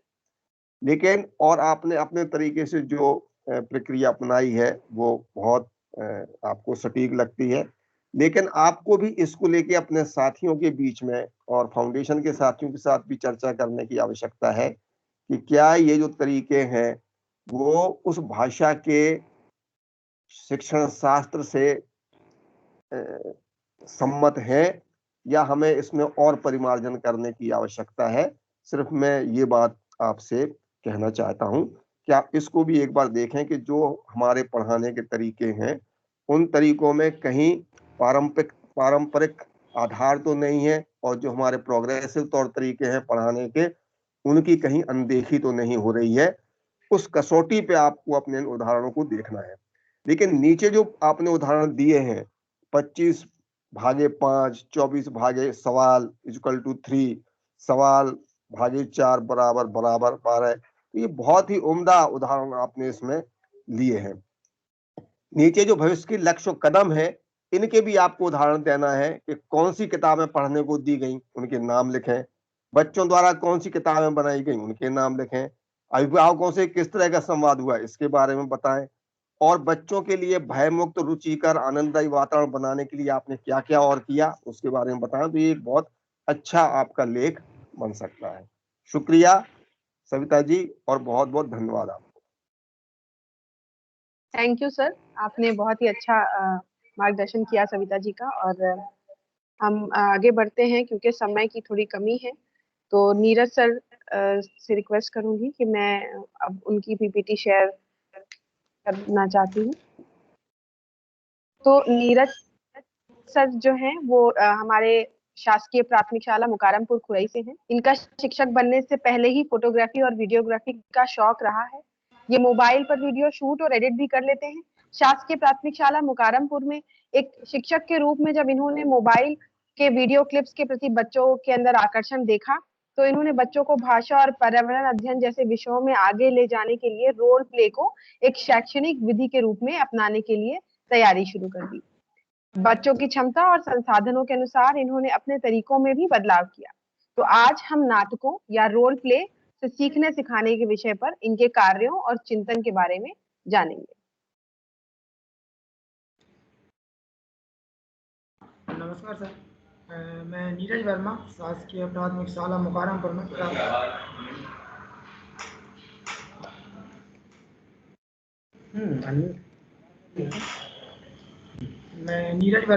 शासकीय प्राथमिक शाला मुकारमपुर में प्राथमिक शिक्षक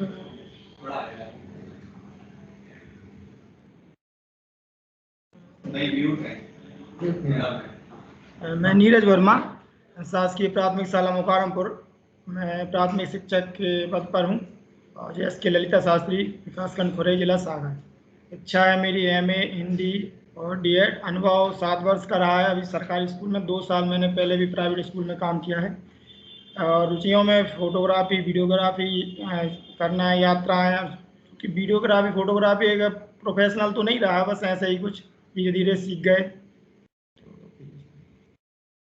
तो मेरा आज के जो मैंने पिछले 1 साल पहले जो नाटकों पर काम किया था, नाटकों से सीखना सिखाना, चूँकि ये प्रक्रिया जो है मैंने सब शुरू की थी तो बस ये खेल के रूप में मात्र शुरू की थी, क्योंकि वैसा कुछ था नहीं इस पर करने के लिए। तो बच्चे खेल खेल में कैसे सीखें, इसलिए छोटे छोटे में वीडियो बना लेता था। तो उसी तरह मैंने ये प्रक्रिया शुरू की। तो विद्यालय की पृष्ठभूमि, बच्चों की पृष्ठभूमि जो सागर जिले के जो है ब्लॉक खुरई गांव में मुकारमपुर गांव की जो अधिकतर लोग खेती किसानी ही करते हैं। गांव में जब मैं आया था और जब भी और अभी भी थोड़ी बहुत घूंघट प्रथा है गांव में। कुछ महिलाओं मतलब कुछ परिवार हैं जो उनको महिलाओं को मतलब खेत में काम करने के लिए भी नहीं जाने देते। तो हालांकि उन परिवारों से जब चर्चा होती है कभी व्यक्तिगत रूप से, तो उनका तो कहना है कि भाई हम तो ले जाना चाहते हैं क्योंकि मजदूरी भी बढ़ रही है और उतना प्रॉफिट किसानी में नहीं जा रहा है, तो वो ले जाना चाहते हैं। लेकिन वो कुछ अपनी सामाजिक समस्याएं हैं या रीति रिवाज हैं, उस वजह से वो नहीं लेना चाहते। और गांव के जो बड़े बुजुर्ग हैं उनसे भी बात होती है। चूँकि मैं BL हूँ तो गांव में अधिकतर जाना होता रहता है, तो बोलते हैं कि लड़कियों को तो स्कूल जाने का कोई वैसा कुछ नहीं है, उनको अपनी घर के रीति रिवाजों का ही पालन करना चाहिए। ये एक प्रॉब्लम दूसरी ये है कि जो पालक हैं, जो मतलब अच्छे परिवारों से हैं, वो अपने बच्चों को, लड़कों को खास करके प्राइवेट स्कूलों में पढ़ाते हैं, और जो लड़कियां हैं वो अपने सरकारी स्कूलों में भेजते हैं। चर्चा हुई इस संबंध में, बोलना कि नहीं लड़कियों का क्या, कि उनकी तो बस शादी ही करना। तो कुछ ऐसी समस्याएं जो हैं इनका, अभी अपन उनको प्रॉपर जवाब तो कुछ नहीं दे पाए हैं, लेकिन उस पर काम कर रहे हैं कि उनसे आगे चल के अपन बातचीत करेंगे। पिछले 3-4 सालों में स्कूल की उपस्थिति मतलब दर्ज संख्या जो है 70 से 80 के बीच रही है। बच्चे जो हैं अधिकतर बुंदेलखंडी भाषा यूज करते हैं, बुंदेलखंडी भाषा बोलते हैं। तो मैं नरसिंहपुर जिले से हूँ, तो जब मैं नया नया आया था मुझे थोड़ी सी दिक्कत होती थी यहाँ की भाषा बोलने में, क्योंकि मेरी भी बुंदेलखंडी है, लेकिन थोड़ी बहुत उनकी लय में जो है वो मुझे अंतर सुनाई पड़ता था। तो उस वजह से मुझे बहुत शुरू में दिक्कत हुई थी, बच्चे मेरी भाषा नहीं समझ पा रहे थे और मैं उनकी भी भाषा नहीं समझ पा रहा था। जब मैं बच्चों के सामने हाव भाव के साथ बात करता तो वो ध्यान देते और समझने का प्रयास करते। मैंने देखा कि बच्चे पाठ्य पुस्तक की जो मानक भाषा रहती है वो पढ़ तो पा रहे थे, लेकिन उसको जब बोलने की अभिव्यक्ति कर रहे थे तो वो अभिव्यक्ति नहीं कर पा रहे थे, वो अपनी ही भाषा में करते थे। तो मुझे वैसा लगा कि भाई कुछ तो अंतर, और मैं उनकी जो अभिव्यक्ति वो करते थे वो समझ नहीं पाता था, कैसे नहीं कर पा रहा था मैं। तो रोल प्ले के जरिए बच्चों में भाषा विकास करना है। चूंकि मेरी मातृभाषा भी बुंदेलखंडी थी, लेकिन इनके बोलने की शैली और शब्दों में काफ़ी भिन्नता थी। बच्चों के साथ मिलकर सीखने सिखाने के लिए भाषा का विकास करना जरूरी था। बुंदेलखंडी, हिंदी और अंग्रेजी के विकास के लिए मैंने रोल प्ले के माध्यम को चुना, मतलब बच्चों के छोटे छोटे वीडियो बनाना। पहले तो मैंने कोई भी एक कहानी अपने पुस्तकालय से लेकर, पुस्तकालय में किताबें थी बहुत सारी, उससे वीडियो बनवाए, काम किया उन पर। तो इस तरह से हम उनसे बच्चों से अधिक से अधिक जुड़ पाए, बच्चों को स्कूल की तरफ अपन आकर्षित कर पाए। मेरा उद्देश्य जो है बच्चों के स्कूल में आने की रुचि पैदा करना और ज़्यादा समय स्कूल की गतिविधियों में उनको व्यस्त रखना। चूँकि बच्चों में क्या कि स्कूल आना तो था, बच्चे आते थे, MDM मध्याह्न भोजन तक रुकते, उसके बाद चले जाते थे। किसी को खेत में काम करने जाना है, चना बीनने, किसी को बकरी चराने जाना, तो ऐसे काम पर बहाना मार के, और पालक भी ले जाते थे कि भाई अब यहाँ से खाने के बाद इनका काम खत्म हो गया, तो वो ठहराव उनको ले जाना था मुझे 4:30 तक। तो उसके लिए ये मेरा उद्देश्य था कि कुछ ऐसा किया जाए कि हम ये जो गतिविधियां हैं रोल प्ले वाली, ये हम मध्याह्न भोजन के बाद अगर रखें तो बच्चे उसके लिए रुकेंगे। बच्चों से उनके आसपास के विषयों पर बातचीत करना, बच्चों को स्कूल में पढ़ाई जानी भाषाओं के मानक शब्दों से परिचित कराना। अब मानक शब्दों से परिचय उनका कैसे हो पाता, तो उनका जो है पुस्तकालय से और कुछ जो YouTube वगैरह पर जो वीडियो रहते हैं उनके जरिए उनको जोड़ा, तो काफ़ी कुछ उनमें उनका विकास हुआ। और जब मैं अकेले में देखता, बच्चे जब खेलते होते तो वो जो सुनते थे वीडियो में, तो वही चीज़ें वो दोहराते हुए पाए गए, मतलब जब खेलते आपस में। तो लड़कों और लड़कियों में अलग अलग उम्र तथा बच्चों के कक्षा के बच्चों में क्षमता, समानता और सहयोग का भाव पैदा करना, ये भी एक गांव देहात में बहुत बड़ी समस्या है, या कहना चाहिए जो भी है, कि लड़के और लड़कियां अलग अलग खेलना। जब मैं गया था तो खाने भी अलग अलग बैठते थे, कि भाई इस घर में लड़कियां बैठेंगी, बच्चे छोटे हैं, प्राथमिक स्तर के हैं, तो ये चीज़ मुझे देखने को मिली। तो ये दायरा भी मुझे बहुत कम करना था कि नहीं भाई लड़के और लड़कियों में समानता है, और हर वो कार्य लड़कियां और लड़के कर सकते हैं जो लड़के कर रहे हैं। तो ये और से एक दूसरे की सहयोग अपन को करना है स्कूल में। अब ये प्रक्रिया यहाँ से 2015 में, क्योंकि मेरी ज्वाइनिंग 2013 की थी, 2015 में हमारी 2 शिक्षिका थी, प्रभारी मैडम है और एक और सीनियर टीचर हैं, तो वो लंबे अवकाश पर चली गई, लगभग 6-7 महीने की। तो उस समय अतिथि शिक्षक की इतनी जल्दी व्यवस्था नहीं हो पाई, तो मुझे 5 क्लासों को देखना पड़ा, एक साथ देखना पड़ा। इस दौरान मैंने बच्चों को व्यस्त रखने के लिए कुछ बाल गीत करवाया पुस्तकालय के, कुछ मोबाइल के वीडियो, छोटा मोबाइल था मेरे पास जब भी, तो मैंने उनको रिकॉर्डिंग कर लिया, ऑडियो रिकॉर्डिंग कर ली। जब मैं दूर पे कक्षा 3, 4, 5 को पढ़ा रहा होता तो कक्षा 1-2 के बच्चों की वो रिकॉर्डिंग सुना देता, तो वो आपस में बोलते रहते। और मज़ेदार बात मैंने ये की कि उन्हीं की भाषा में उसको रिकॉर्ड किया, तो उनको बड़ा मज़ा आता था कि हाँ भाई मेरी आवाज़ में अब आएगा, मेरी आवाज़ में अब आएगा। तो इनको इस तरह से व्यस्त रखा। इसी प्रकार कक्षा 3 और 5 के बच्चों को उनके स्तर के अनुसार गतिविधियों को उनके मोबाइल पर ही वीडियो बनाकर व्यस्त रखा। तो जब मैं 3 से 5 को पढ़ाता था तो मोबाइल पर जो है एक कक्षा 1-2 बच्चे देखते रहते थे, और जब मैं कक्षा 1 और 2 के बच्चों को देखता तो 3 से 5 के बच्चे मोबाइल पर अपनी गतिविधियाँ देखते रहते थे। बारी बारी से यह क्रम चलता रहा। ऐसे करने से 5 कक्षाओं के बच्चों को मैं शैक्षणिक कार्यों में व्यस्त रख पाता। बच्चे इन वीडियो पर आपस में खुद चर्चा करते। मैंने पहले भी बोला था कि बच्चों ने ये वीडियो तो देखे यूट्यूब से और खुद के, लेकिन जब मैंने देखा कि बच्चे जब खेलते थे बाहर तो आपस में वो उसी भाषा में बात करते थे। मतलब जो यूट्यूब पर जो वीडियो थे उसी, तो मानक हिंदी कहना चाहिए या मानक भाषा है, तो उसमें वो बात करते हुए पाए गए। कौन क्या कर रहा है, इस पर मुद्दों पर बच्चे खूब बातचीत किया करते थे और कुछ संवाद उनको याद हो जाते थे तो वो उसी भाषा में दोहराते थे। यह बातचीत भी उनके शब्द भंडार और वाक्य रचना को विकसित करती थी। उनके शब्द भंडार इस प्रक्रिया को बहुत बड़ा, मैं खुद पूछ लेता, ये बच्चे जो है खुद बता देते थे कि सर अपन ने ऐसे बोलते हैं इस शब्द को, लेकिन जब मानक हिंदी में जो उसको ऐसे बोला जाता है, तो बच्चे खुद बातचीत करते थे। कक्षा 4 और 5 के बच्चे।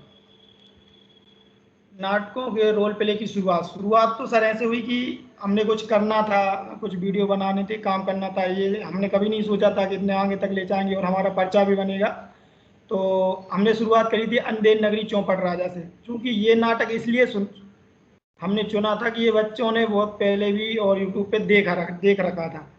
तो मैंने भी बहुत सारी किताबें देखी पुस्तकालय में, टीएलसी खुरे में आके, और टीएलसी के लोगों से बात करी, बहुत सारे कहानियाँ कविताएं पढ़ी, लेकिन फिर फाइनल में जो है जो अंधेर नगरी चौपट राजा जो सिलेक्ट किया, क्योंकि इसको बच्चों ने देखा था और मुझे भी इसमें कठिनाई नहीं हुई। थोड़े कुछ संवाद बदले मैंने बच्चों के हिसाब से इसमें करे। तो ये फिर जागो जागो, मतलब चूँकि मैं बीएलओ भी हूँ, तो स्वीप प्लान के अंतर्गत गांव में प्रचार प्रसार भी करना था। तो उस समय क्या है कि गर्मी का मौसम था, तो मतलब निर्वाचन आयोग ने बच्चों को गांव में ले जाने से मना कर दिया था। तो हमने एक छोटा सा मतदाता स्लाइड चला के ये वीडियो बनाया था, लगभग 30-40 सेकंड का। तो ये फिर दूसरा चुनाव आया लोकसभा का, तो मतदान प्रक्रिया की समझ, तो इसमें बच्चों ने काफ़ी ज़्यादा काम किया। बच्चे समझ चुके थे कि अब हमको कैसे काम करना है, कहानियाँ और वीडियो कैसे शूट होते हैं। तो उन्होंने वीवीपैट जो मशीन बनाई, ईवीएम मशीन बनाई, उन्हीं ने पूरा सेट तैयार किया कि कैसे सर कितनी टेबल होती हैं, बस पूछते जाते। इस बार मेरी मेहनत सिर्फ वीडियो शूट करने और एडिटिंग में लगी थी, बाकी तैयारियाँ जो हैं बच्चों ने स्वयं कर ली थी। दयालु सिद्धार्थ ये मेरे स्कूल का नहीं है, ये कल्याणपुर स्कूल है जहाँ पर रामेश्वर लोधी सर हैं। उनके यहाँ पर मैं, क्योंकि वो मेरे वीडियो देखकर वो प्रेरित हुए, तो उनने भी एक वीडियो बनाया दयालु सिद्धार्थ। उनने भी सर रामेश्वर सर ने अपने कल्याणपुर स्कूल में भी काफ़ी ज़्यादा काम किया है। और मेरे लिए सबसे बड़ी बात ये थी कि मैंने अपने मतलब सबसे लंबा वीडियो शूट किया था। अभी तक मैंने इतना बड़ा वीडियो शूट नहीं किया था, तो मुझे वहाँ पर जो है काफ़ी अच्छा लगा और मेरा कौशल भी बढ़ा उसमें। और 5वां जो है मूर्ख व्यक्ति में बच्चे बहुत ज़्यादा पकड़ चुके थे वीडियो को। अब जो कि कहानी उनने पढ़ी पुस्तकालय में, इसमें उनका टाइटल बल्दा, जो जाति सूचक टाइटल था, उसको बच्चों ने बल्दा कि सर ये अच्छा नहीं लगेगा, हमारे दोस्त का है ये ऐसा। तो काफ़ी कुछ बच्चों ने मूर्ख व्यक्ति को किया, उसकी लाइन भी लिखी उन्होंने और पूरा सेट भी बनाया, कैसे कैसे सेट बनाना है पुस्तकालय से देख के। जो पुस्तकालय में चित्र बने थे उन चित्र को देख के कि सर अब यहाँ आया ये आएगा, अब यहाँ ये आएगा। तो ऐसा उन्होंने बनाया कि सर वो मूर्ख व्यक्ति जो है वो उस पेड़ के नीचे है, पेड़ का ऐसी डालिए, पूरा सेट उन्हीं ने तैयार किया। और मैंने इस बार भी कुछ नहीं किया, बच्चों ने किया। फिर इसके बाद हम किताबी भाषा की ओर बढ़े। तो मेरा एक सवाल कक्षा 4 में पाठ था हिंदी का, उसमें बच्चों ने रोल प्ले किया। और इसकी सबसे बड़ी बात ये थी कि जब हम और भी वीडियो शूट करते तो सारे बच्चे जब घर चले जाते छुट्टी की बात करते थे, तो जो मेरा एक सवाल जो पाठ था कक्षा 4 का हिंदी का, ये सभी बच्चों के सामने किया गया। सब बच्चे अपने कमरे में एक तरफ बैठे हैं और बच्चे यहाँ पर अपना रोल प्ले कर रहे हैं और शूट कर लिया हमने उसको एक ही बार में। तो ये सबसे बड़ी बात थी और इस वक्त हम काफ़ी अच्छा लगा कि सारे बच्चे ध्यान से देख रहे हैं और वही बच्चे जो सीख रहे हैं। जो कक्षा 2 का बच्चा है वो 4 के बच्चे में कक्षा 4 के पार्ट में क्या है वो भी देख रहा है, सीख रहा है। और बाद में जब हमने देखा तो वो चीज़ उसको दोहरा रहा है, उसको मतलब आगे की तैयारी हम वीडियो के माध्यम से कर पाए। पंख फैलाएं उड़ते जाएं, ये भी वैसे ही हमने बच्चों के सामने ही इसको शूट किया। और बच्चे कक्षा 2 के हों, चाहे 4 के हों, चाहे 5 के हों, सब बच्चे उसको अच्छे से पकड़ पा रहे थे कि हम इस वीडियो के माध्यम से क्या सीखना चाहते हैं, हम सर क्या सिखाना चाहते हैं। और हमने जब बाद में चर्चा भी करी तो बच्चे समझ पाए कि हाँ भाई सर इसके पार्ट्स के जरिए हम यही सब कहना चाहते हैं। चुनौतियां तो सर बहुत सारी थी। पहला वीडियो शूट जब हमने किया था तो बच्चों की रुचि के अनुसार रोल प्ले चुनना, क्योंकि बच्चा हर कोई अगर अंजनी नगरी चौपड़ राजा कर ले लें तो बच्चे कह रहे थे कि नहीं सर राजा तो मैं ही बनूंगा, मैं ही राजा बनूंगा। बहुत से सारे वीडियो थे ऐसे। BLO वाला एक नाटक था वो निर्वाचन वाला, उसमें ही बोल रहे नहीं सर P1 का अधिकारी तो मैं ही बनूंगा सर, वो बड़ा अधिकारी होता है।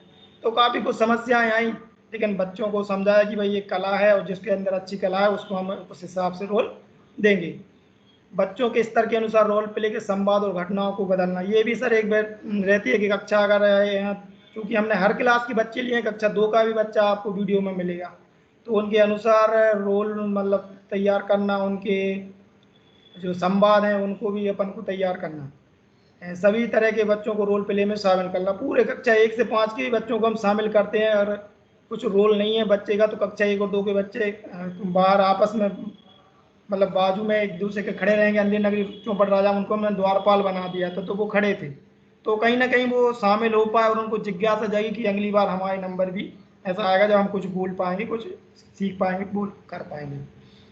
शिक्षक के रूप में अन्य जिम्मेदारियों को निभाते हुए समय निकालना, ये सर बहुत बड़ी समस्या आ जाती है स्कूलों में कि हम 4:30 के बाद भी इसको काम को कर पाते थे, क्योंकि और भी कार्य स्कूल के रहते हैं, चुनाव के रहते हैं, तो समय निकालना इसके लिए बहुत बड़ी जिम्मेदारी है। संसाधनों को जुटाना, संसाधन की तो सर हमारे पास इतनी बहुत कमी है, लेकिन चाहे कि अगर स्कूल में अपन अगर लग जाए बच्चों को और थोड़े पालकों को अपन अगर सहयोग ले लें तो संसाधन भी बन जाते हैं, कोई बड़ी बात नहीं है, कार सीट वगैरह ही तो लगना है। तो संसाधन का उतना मैटर नहीं है सर। अपन अपने शाला स्तर पर वीडियो बना रहे हैं तो संसाधन शाला स्तर पर अपन आसानी से जुटा सकते हैं सर। लड़कियों के परिवारों के लोगों को नजरिए को बदलना, सर ये भी एक बहुत बड़ी समस्या है। शुरू में जब वीडियो बनाना तो बहुत से परिवारों ने कहा था कि नहीं वो हमारी लड़की ऐसा कुछ नहीं करेगी। जो शुरू का वीडियो था अंजनी नगरी चौपड़ राजा, उसमें लड़की को राजा बनाया, तो उस परिवार के भी मतलब कि 5-6 लड़कियां हैं, और इस मैटर वो लड़की बहुत होशियार है। उनके पालक से बात करी, उनको स्कूल बुला के तो उनको समझाया, तो फिर वो काफ़ी राजी हो गए थे। वीडियो शूटिंग हो रहा है, निर्देशन एक साथ करना, ये मेरे लिए तो सर बहुत बड़ी चैलेंज था, कर नहीं पाया। यूट्यूब वगैरह से देख देख के मैंने भी ये सर सीखा है। मैंने सर सबसे पहले तो ये सीखा कि बच्चों से उनकी भाषा सीखी और मेरी भाषा बच्चों ने सीखी। बुंदेली के बहुत सारे शब्द वाक्य प्रयोग किए। जब मैं बच्चों के साथ बुंदेली खंडी शब्दों या वाक्यों को दोहराता हूँ तो उनकी भाषा में और या उनकी भाषा में बात करने की कोशिश करता हूँ तो वो हंसने लगते हैं, सर आप ये क्या बोल रहे हैं, ये इसका अर्थ नहीं, ये बात नहीं है जो आप बोल रहे हैं। वो मेरी गलतियों को हमेशा ही सुधारते हैं, अभी भी वही चलता है। कभी कभी तो अब उनका ज्ञान बनाने के लिए मैं खुद ही कुछ गलत बोल देता हूँ, वो नहीं हंसते और सुधारते हैं उसको। बच्चों को मुझसे बहुत लगाव है, मुझे भी बच्चों से बहुत लगाव है। कभी कभी बच्चे जो है मेरी बात को गंभीरता से लेते नहीं हैं, तो मैं बोल देता हूँ नहीं अब मैं दूसरे स्कूल जाऊँगा, अब यहाँ मुझे काम हो गया। तो बच्चे सुनकर बच्चे समझ जाते हैं कि उन्हें भावनात्मक रूप से चेता रहा हूँ। वे इसके जवाब में कहते हैं कि हम भी उसकी चले आएंगे, या आप चले जाओगे तो आप जहाँ जाएंगे वहीं पर मैं पहुँच जाऊँगा। स्कूल में अब लड़के लड़कियाँ मिलकर काम करते हैं, ये सर हमने सीखा, और मतलब ये स्कूल में बदलाव आया है कि अब वो नहीं रहा कि लड़के अलग या लड़कियां अलग हैं। हमारे स्कूल में लड़कों से अच्छी लड़कियां क्रिकेट खेलती हैं, कबड्डी लड़कियां बहुत अच्छा खेलती हैं, तो ये हम इस पर बहुत ज़्यादा काम कर है। और अन्य लोगों को, गांव के लोगों को अगर छोड़ दें, और जो पालक हैं जिनके बच्चे मेरे स्कूल में पढ़ रहे हैं, वो कभी अब इस चीज़ पर ऑब्जेक्शन नहीं लेते हैं। पहले वो भी लेते थे, लेकिन अब पालक तो ऑब्जेक्शन लेते ही नहीं है इस चीज़ पे कि भाई हम नहीं लड़कियों के साथ अब तुम बच्चों को खिलाते हो। तो ये चीज़ एक हमें बहुत बड़ा बदलाव देखने को मिला है। नए तरीकों से बच्चों में रुचि, कौशल और ज्ञान पैदा किया जा सकता है। मोबाइल इंटरनेट का अगर अपन उपयोग सावधानी पूर्वक और समझदारी से करें तो काफ़ी इस पर काम किया जा सकता है। जैसे अभी कोविड का समय चल रहा है, कितना सारा मटेरियल व्हाट्सएप या मोबाइल के जरिए ही चल रहा है, तो इस पर काफ़ी कुछ हम काम कर सकते हैं समझदारी के साथ। बच्चों को समझदारी के साथ इस पर हम इन्वॉल्व कर सकते हैं। कथा वस्तु वाले नाटकों में बच्चे अपने पात्र के डायलॉग खुद बना लेते हैं। हाँ, अब ये एक बात हमारे स्कूल में जो आ गई है कि बच्चे अब खुद अपने जो है संवाद लिख लेते हैं, छोटे छोटे संवाद वो बना लेते हैं कि अब क्या कहना है, इसके बाद अब क्या कहना है। अगर हमको मानक हिंदी से उनको बुंदेलखंडी में बुलवाना तो वो बाकायदा अच्छे से जमा के उसको बता देते हैं, और अपनी बुंदेलखंडी को भी अब वो मानक हिंदी में अपने को समझा सकते हैं।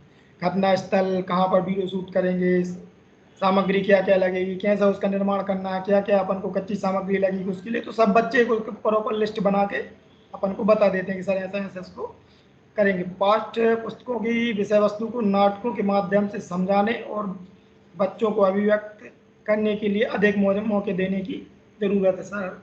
बच्चों को अधिक से अधिक मौके मिलने चाहिए। पहले शुरू में तो वीडियो में एडिटिंग में और बनाने में मुझे काफ़ी मशक्क़त करनी पड़ी थी, लेकिन अब कुछ नहीं है। बच्चे को अपन ने मौके दिए हैं और बच्चे उस मौके का भरपूर फ़ायदा ले रहे हैं। बच्चे खुद मतलब कक्षा 1 से 5 तक के पूरे इन्वॉल्व रहते हैं। हम 4 बजे के बाद वो कैसा क्या करना है वो पूरा मैटर वही तैयार करते हैं।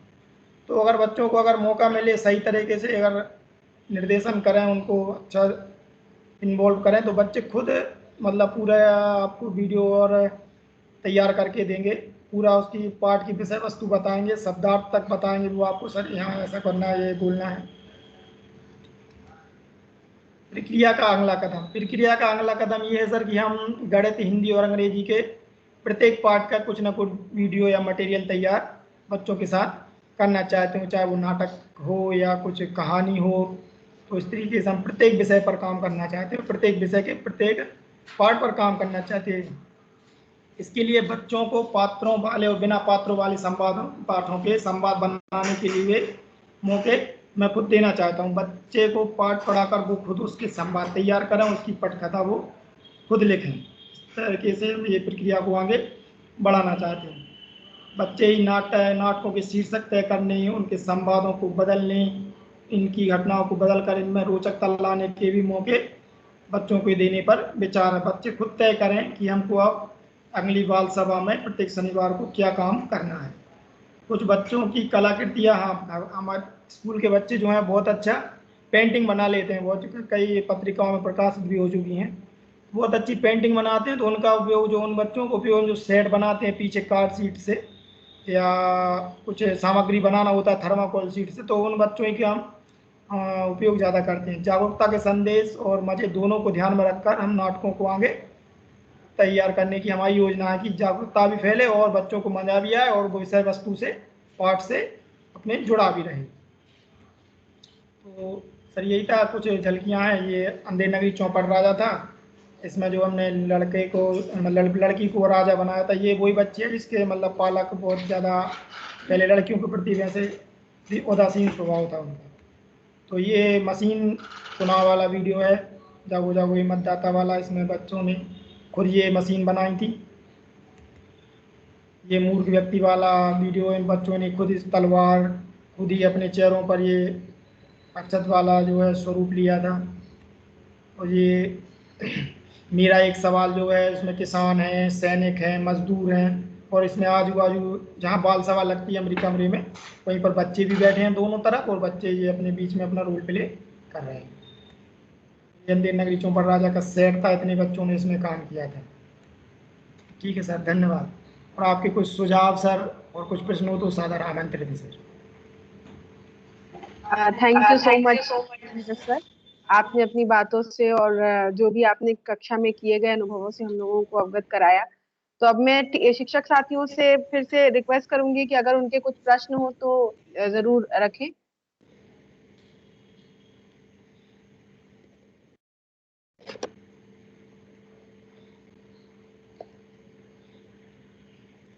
तो यदि कोई शिक्षक साथी प्रश्न नहीं कर रहे हैं तो फिर मैं सर से रिक्वेस्ट करूंगी, गुरबचन सर से रिक्वेस्ट करूंगी कि वो अपने सुझाव और थोड़ा सा मार्गदर्शन हमें दें इस पीपीटी पर।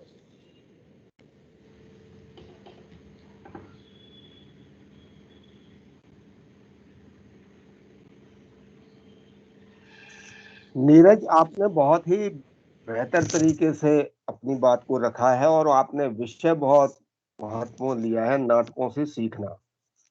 और जो भी आप काम कर रहे हैं बहुत ही समझ के साथ कर रहे हैं, और इसमें काफी जो इंसाइट लगती है वो आप इसमें लगा पा रहे हैं, और बच्चों का इन्वॉल्वमेंट भी बहुत ज़्यादा आपकी पूरी प्रक्रियाओं में है। और जब ये नाटक को हम शिक्षण की प्रक्रिया में देखते हैं तो जिस तरीके से आप कर रहे हैं उससे बच्चों की भागीदारी शिक्षण की प्रक्रिया में बढ़ती है और बच्चों के कई कौशलों का विकास भी होता है। आपने खुद ही बताया है कि बच्चों की शब्द संपदा बढ़ी है, बच्चों की वाक्य संरचनाओं में सुधार होता है और बच्चे मिलकर काम करना सीख रहे होते हैं। ये तमाम चीजें इसमें हमें दिखाई देती हैं।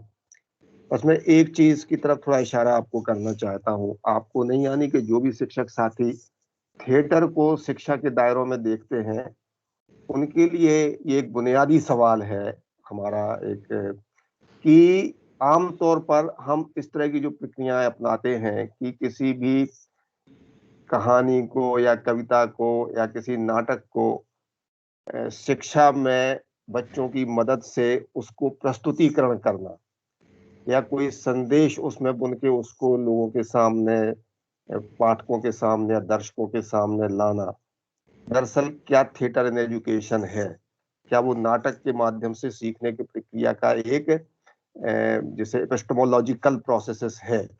इसको थोड़ा सा हमें समझने की आवश्यकता है, क्योंकि पारंपरिक रूप से हमारे जो सारे स्कूलों में, देश भर के स्कूलों में, मध्य प्रदेश के स्कूलों में भी शैक्षिक मंच नाम से एक योजना चलती थी जिसमें कि इसी ऐसे तरीके अपनाए जाते थे कि कोई अवधारणा बताना है तो उसको लेके एक नाटक बना दिया, कोई समझ बनाना है बच्चों की तो उसको लेके एक नाटक बना दिया, किसी भी विषय को लेके आपको दिन रात बताना है तो आपने नाटक के जरिए बता दिया, आपको मतदान की प्रक्रिया करना है तो हम उसके आधार पर नाटक बना सकते हैं। ये बहुत एक स्वाभाविक तरीका है और ये, लेकिन अब ये समझा जा रहा है इधर के वर्षों में कि ये एक तरह की पारंपरिक समझ है हमारी नाटकों को लेके या ड्रामा को एजुकेशन में देखने को लेकर।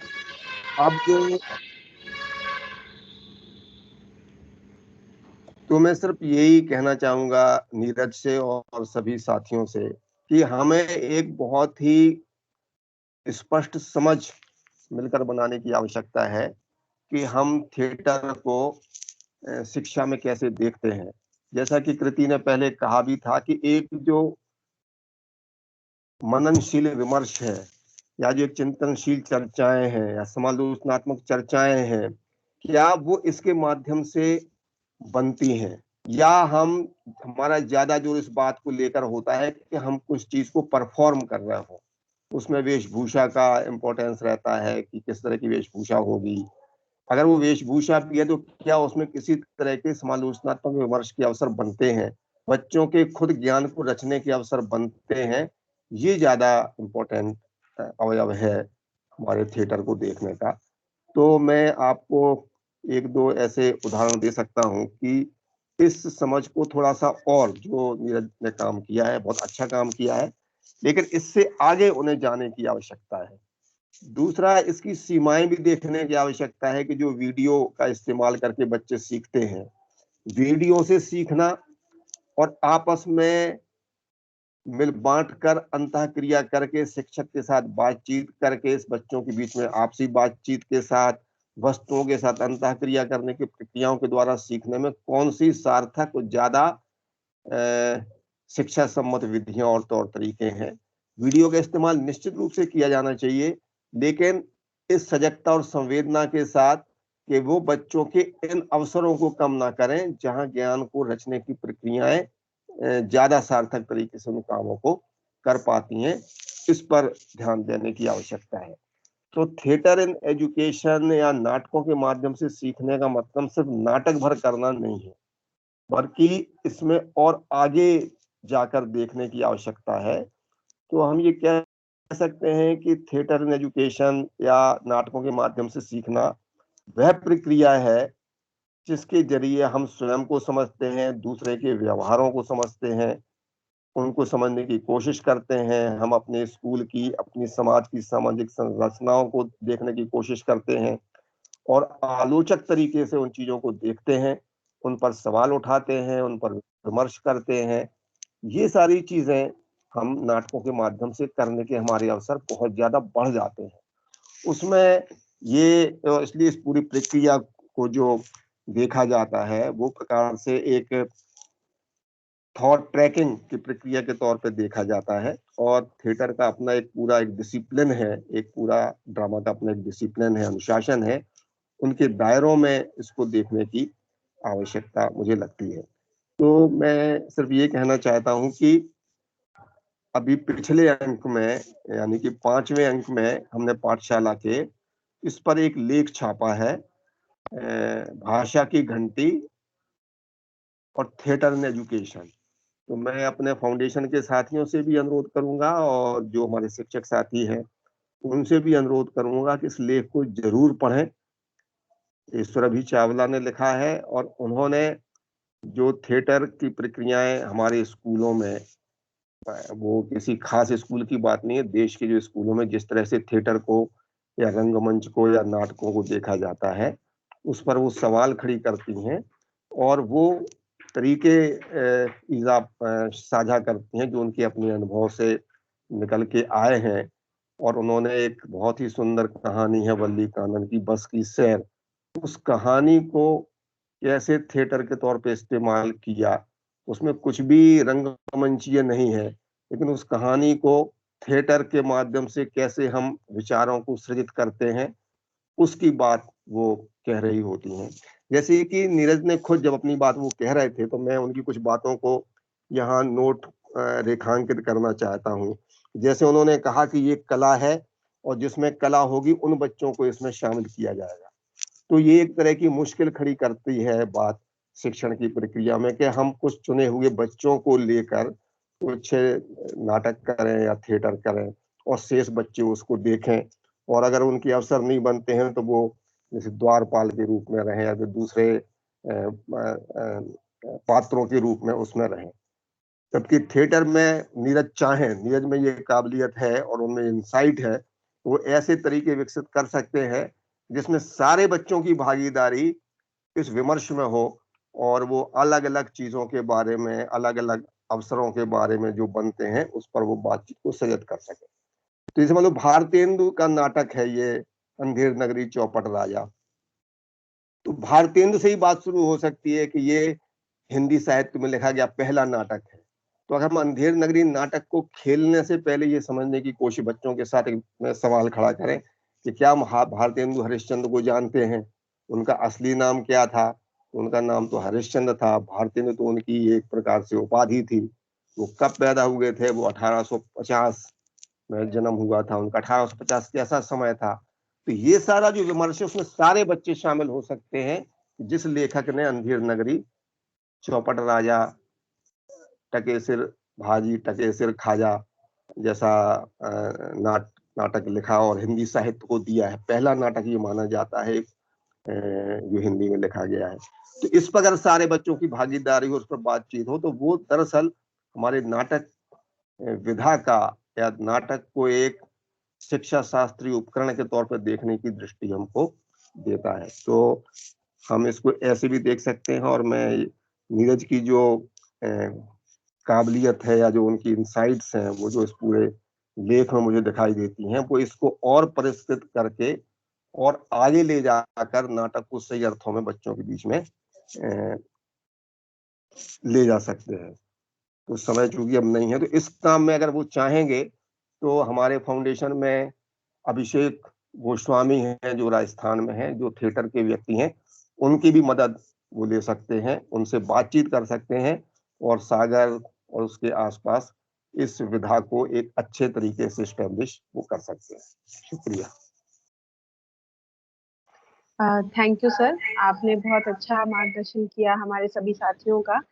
तो आज का क्योंकि टाइम एक्सीड हो चुका है, हम यहीं पर सत्र कुछ शिक्षकों द्वारा समेकित करेंगे और प्रीति से रिक्वेस्ट करूंगी मैं कि वो हमें ज्वाइन करें और इस सत्र को आगे बढ़ाएं समेकन के लिए। तो धन्यवाद सुभा। और पहला धन्यवाद मैं अपने तीनों शिक्षकों को दूँ क्योंकि आज वो हमारे साथ आए और हम सबके सामने उन्होंने अपनी इस पूरी प्रक्रिया को इतने अच्छे से रखा, अपने चिंतन को रखा और हम सब ने बहुत कुछ सीखा है। हम जानते हैं कि सब प्रक्रियाएं हैं और हम करते रहते हैं, कोशिश प्रयास में लगे रहते हैं, तो आगे चलकर ये और बेहतर हो जाती हैं। और इसलिए बहुत बहुत धन्यवाद। और साथ में क्योंकि गुरबचन जी हमारे अपने हैं, इसलिए मैं उनका बाद में धन्यवाद कर रही हूँ, क्योंकि वो तो हमारे अपने साथी हैं और उनको वो कोई हमारे बाहरी मेहमान नहीं है। तो thank you so much sir, और आपके मार्गदर्शन के लिए। और हम आपसे वादा करते हैं कि हम इनमें से कुछ लेखों को और परिष्कृत करेंगे और हम इन्हें मैगजीन में, पाठशाला में और अन्य मैगजीन्स में छपवाने के लिए भी आप तक पहुंचाएंगे। तो हमारे शिक्षक काम तो कर ही रहे हैं, इसमें नई चीज़ों को हम और जोड़ेंगे। साथ ही हमारे लिए एक बहुत खुशी की बात है कि हमारे साथ टाइट के भी साथी जुड़े हैं, हमारे साथ जिला शिक्षा केंद्र के भी साथी जुड़े हैं और ब्लॉक रिसोर्स सेंटर से भी हमारे साथ बहुत सारे लोग जुड़े हैं। हमारे साथ एनएल अहिरवार सर हैं, रहली से बीएससी हैं। सर, अगर आप 2 शब्द कहकर शिक्षकों का उत्साहवर्धन करें तो शिक्षकों को भी अच्छा लगेगा और हमें भी बहुत खुशी होगी। तो मैं एनएल अहिरवार सर से निवेदन करूंगी यदि वो अपना माइक अनम्यूट करके कुछ शिक्षकों के उत्साहवर्धन के लिए कहना चाहेंगे। मैं नमस्कार, मैं अब बीएससी वीडियो रहली कर ब्लॉक सकते हैं सर जी, मैं बीएससी रहली ब्लॉक। मैं बहुत बेहतरीन कार्यक्रम है आप लोगों का, क्योंकि ये पहल है जो ये बहुत अच्छी है। ये ब्लॉक के टीचरों के लिए ही नहीं पूरे ज़िले के लिए और पूरे मध्य प्रदेश के लिए ये एक अनूठी पहल है। तो मैं हमारे जो मार्गदर्शक थे आज के गुरबचन सिंह, इनके लिए भी चूँकि दादा हम लोगों के लिए बहुत आदरणीय है, सम्माननीय है। इनका मार्गदर्शन प्रत्येक बिंदु पर, इनकी जो टिप्पणी थी ये मैं शुरू से आखिरी तक मैंने सुना है आज। बहुत प्रभावित करने वाली टिप्पणी थी, बहुत मार्गदर्शनीय टिप्पणी थी। निश्चित ही इनके मार्गदर्शन में हमारे जो शिक्षक साथी अभी जो मार्गदर्शन ले रहे थे, वो निश्चित तौर से दिन प्रतिदिन ये अपनी जो निखार है, अपनी जो निखारता है, अपने जो प्रखर कार्य करने की क्षमता है, इसमें निश्चित तौर से इनकी शैली में सुधार होगा, मेरा ऐसा मानना है। तो हमारे आज जो तीनों शिक्षकों के द्वारा जो प्रेजेंटेशन किया गया बहुत ही सराहनीय था। क्योंकि प्रयास पहला था, इसमें कुछ कमियां तो जरूर रही हैं, परंतु फिर भी आगे के लिए उन शिक्षकों से और जो हमारे जो अन्य शिक्षक जो प्रोग्राम दे रहे हैं, इन सब से मैं आग्रह करूंगा कि इसके माध्यम से आप और अपने कला में सुधार करें। निश्चित ही आप लोगों के लिए बहुत बहुत धन्यवाद। धन्यवाद सर। बीआरसी सर भी हमारे साथ जुड़े थे रैली से, मगर शायद किसी कारणों से अभी इस वक्त तो हमारे साथ नहीं है, मगर कोई बात नहीं। हमें पूरा विश्वास है कि उनकी शुभेच्छा हम सबके साथ है। और शिक्षक आपके साथ ही इसी ज़िले में हैं, आप ज़रूर उनके से मिल सकते हैं, उनका मार्गदर्शन प्राप्त कर सकते हैं। तो क्योंकि समय हमने काफ़ी लिया है, तो आज हम इस कार्यक्रम का समापन करते हैं। कल फिर से नए 3 शिक्षकों के साथ और नए 30 शिक्षकों के साथ हम आएंगे और इस कार्यक्रम को आगे बढ़ाएंगे, और हम ध्यान रखेंगे कि समय हम उतना ही लें। तो मैं अपने सभी साथियों का भी धन्यवाद करती हूँ, गुरबचन जी का फिर से धन्यवाद करती हूँ। कल भी यार हमारे साथ ही होंगे, और तीनों स्पीकर्स का खास तौर से धन्यवाद। मैं एक सूचना यहाँ आप सबके सामने ज़रूर रखना चाहती हूँ कि हम, क्योंकि ये एक सेमिनार है और शिक्षकों ने बहुत मेहनत की है, इसलिए हम एक सर्टिफिकेट के माध्यम से आप लोगों तक अपनी शुभेच्छा पहुंचाना चाहते हैं। ऑनलाइन है, कोविड चल रहा है, इसलिए प्रॉब्लम है कि हम आपको सामने बुलाकर दे नहीं सकते, मगर आप लोगों तक जल्दी ही सर्टिफिकेट पहुंचाए जाएंगे। उसकी एक प्रति मैं आपके सामने ज़रूर दिखा सकती हूँ, यदि आप देख सकें तो ये प्रति है जो साइन करके आप तक ज़रूर पहुँचेगी, और हमें बहुत खुशी होगी आप तक इन सर्टिफिकेट्स को पहुँचाने के लिए। तीनों ही शिक्षक, जो 3 शिक्षक आज हमारे साथ जुड़े हैं, उन्हें हम ये सर्टिफिकेट जल्दी पहुँचाएंगे। तो ठीक है, सो आज हम इवेंट का समापन करते हैं और कल मिलेंगे हम 11:30 बजे। तो नमस्कार, थैंक यू।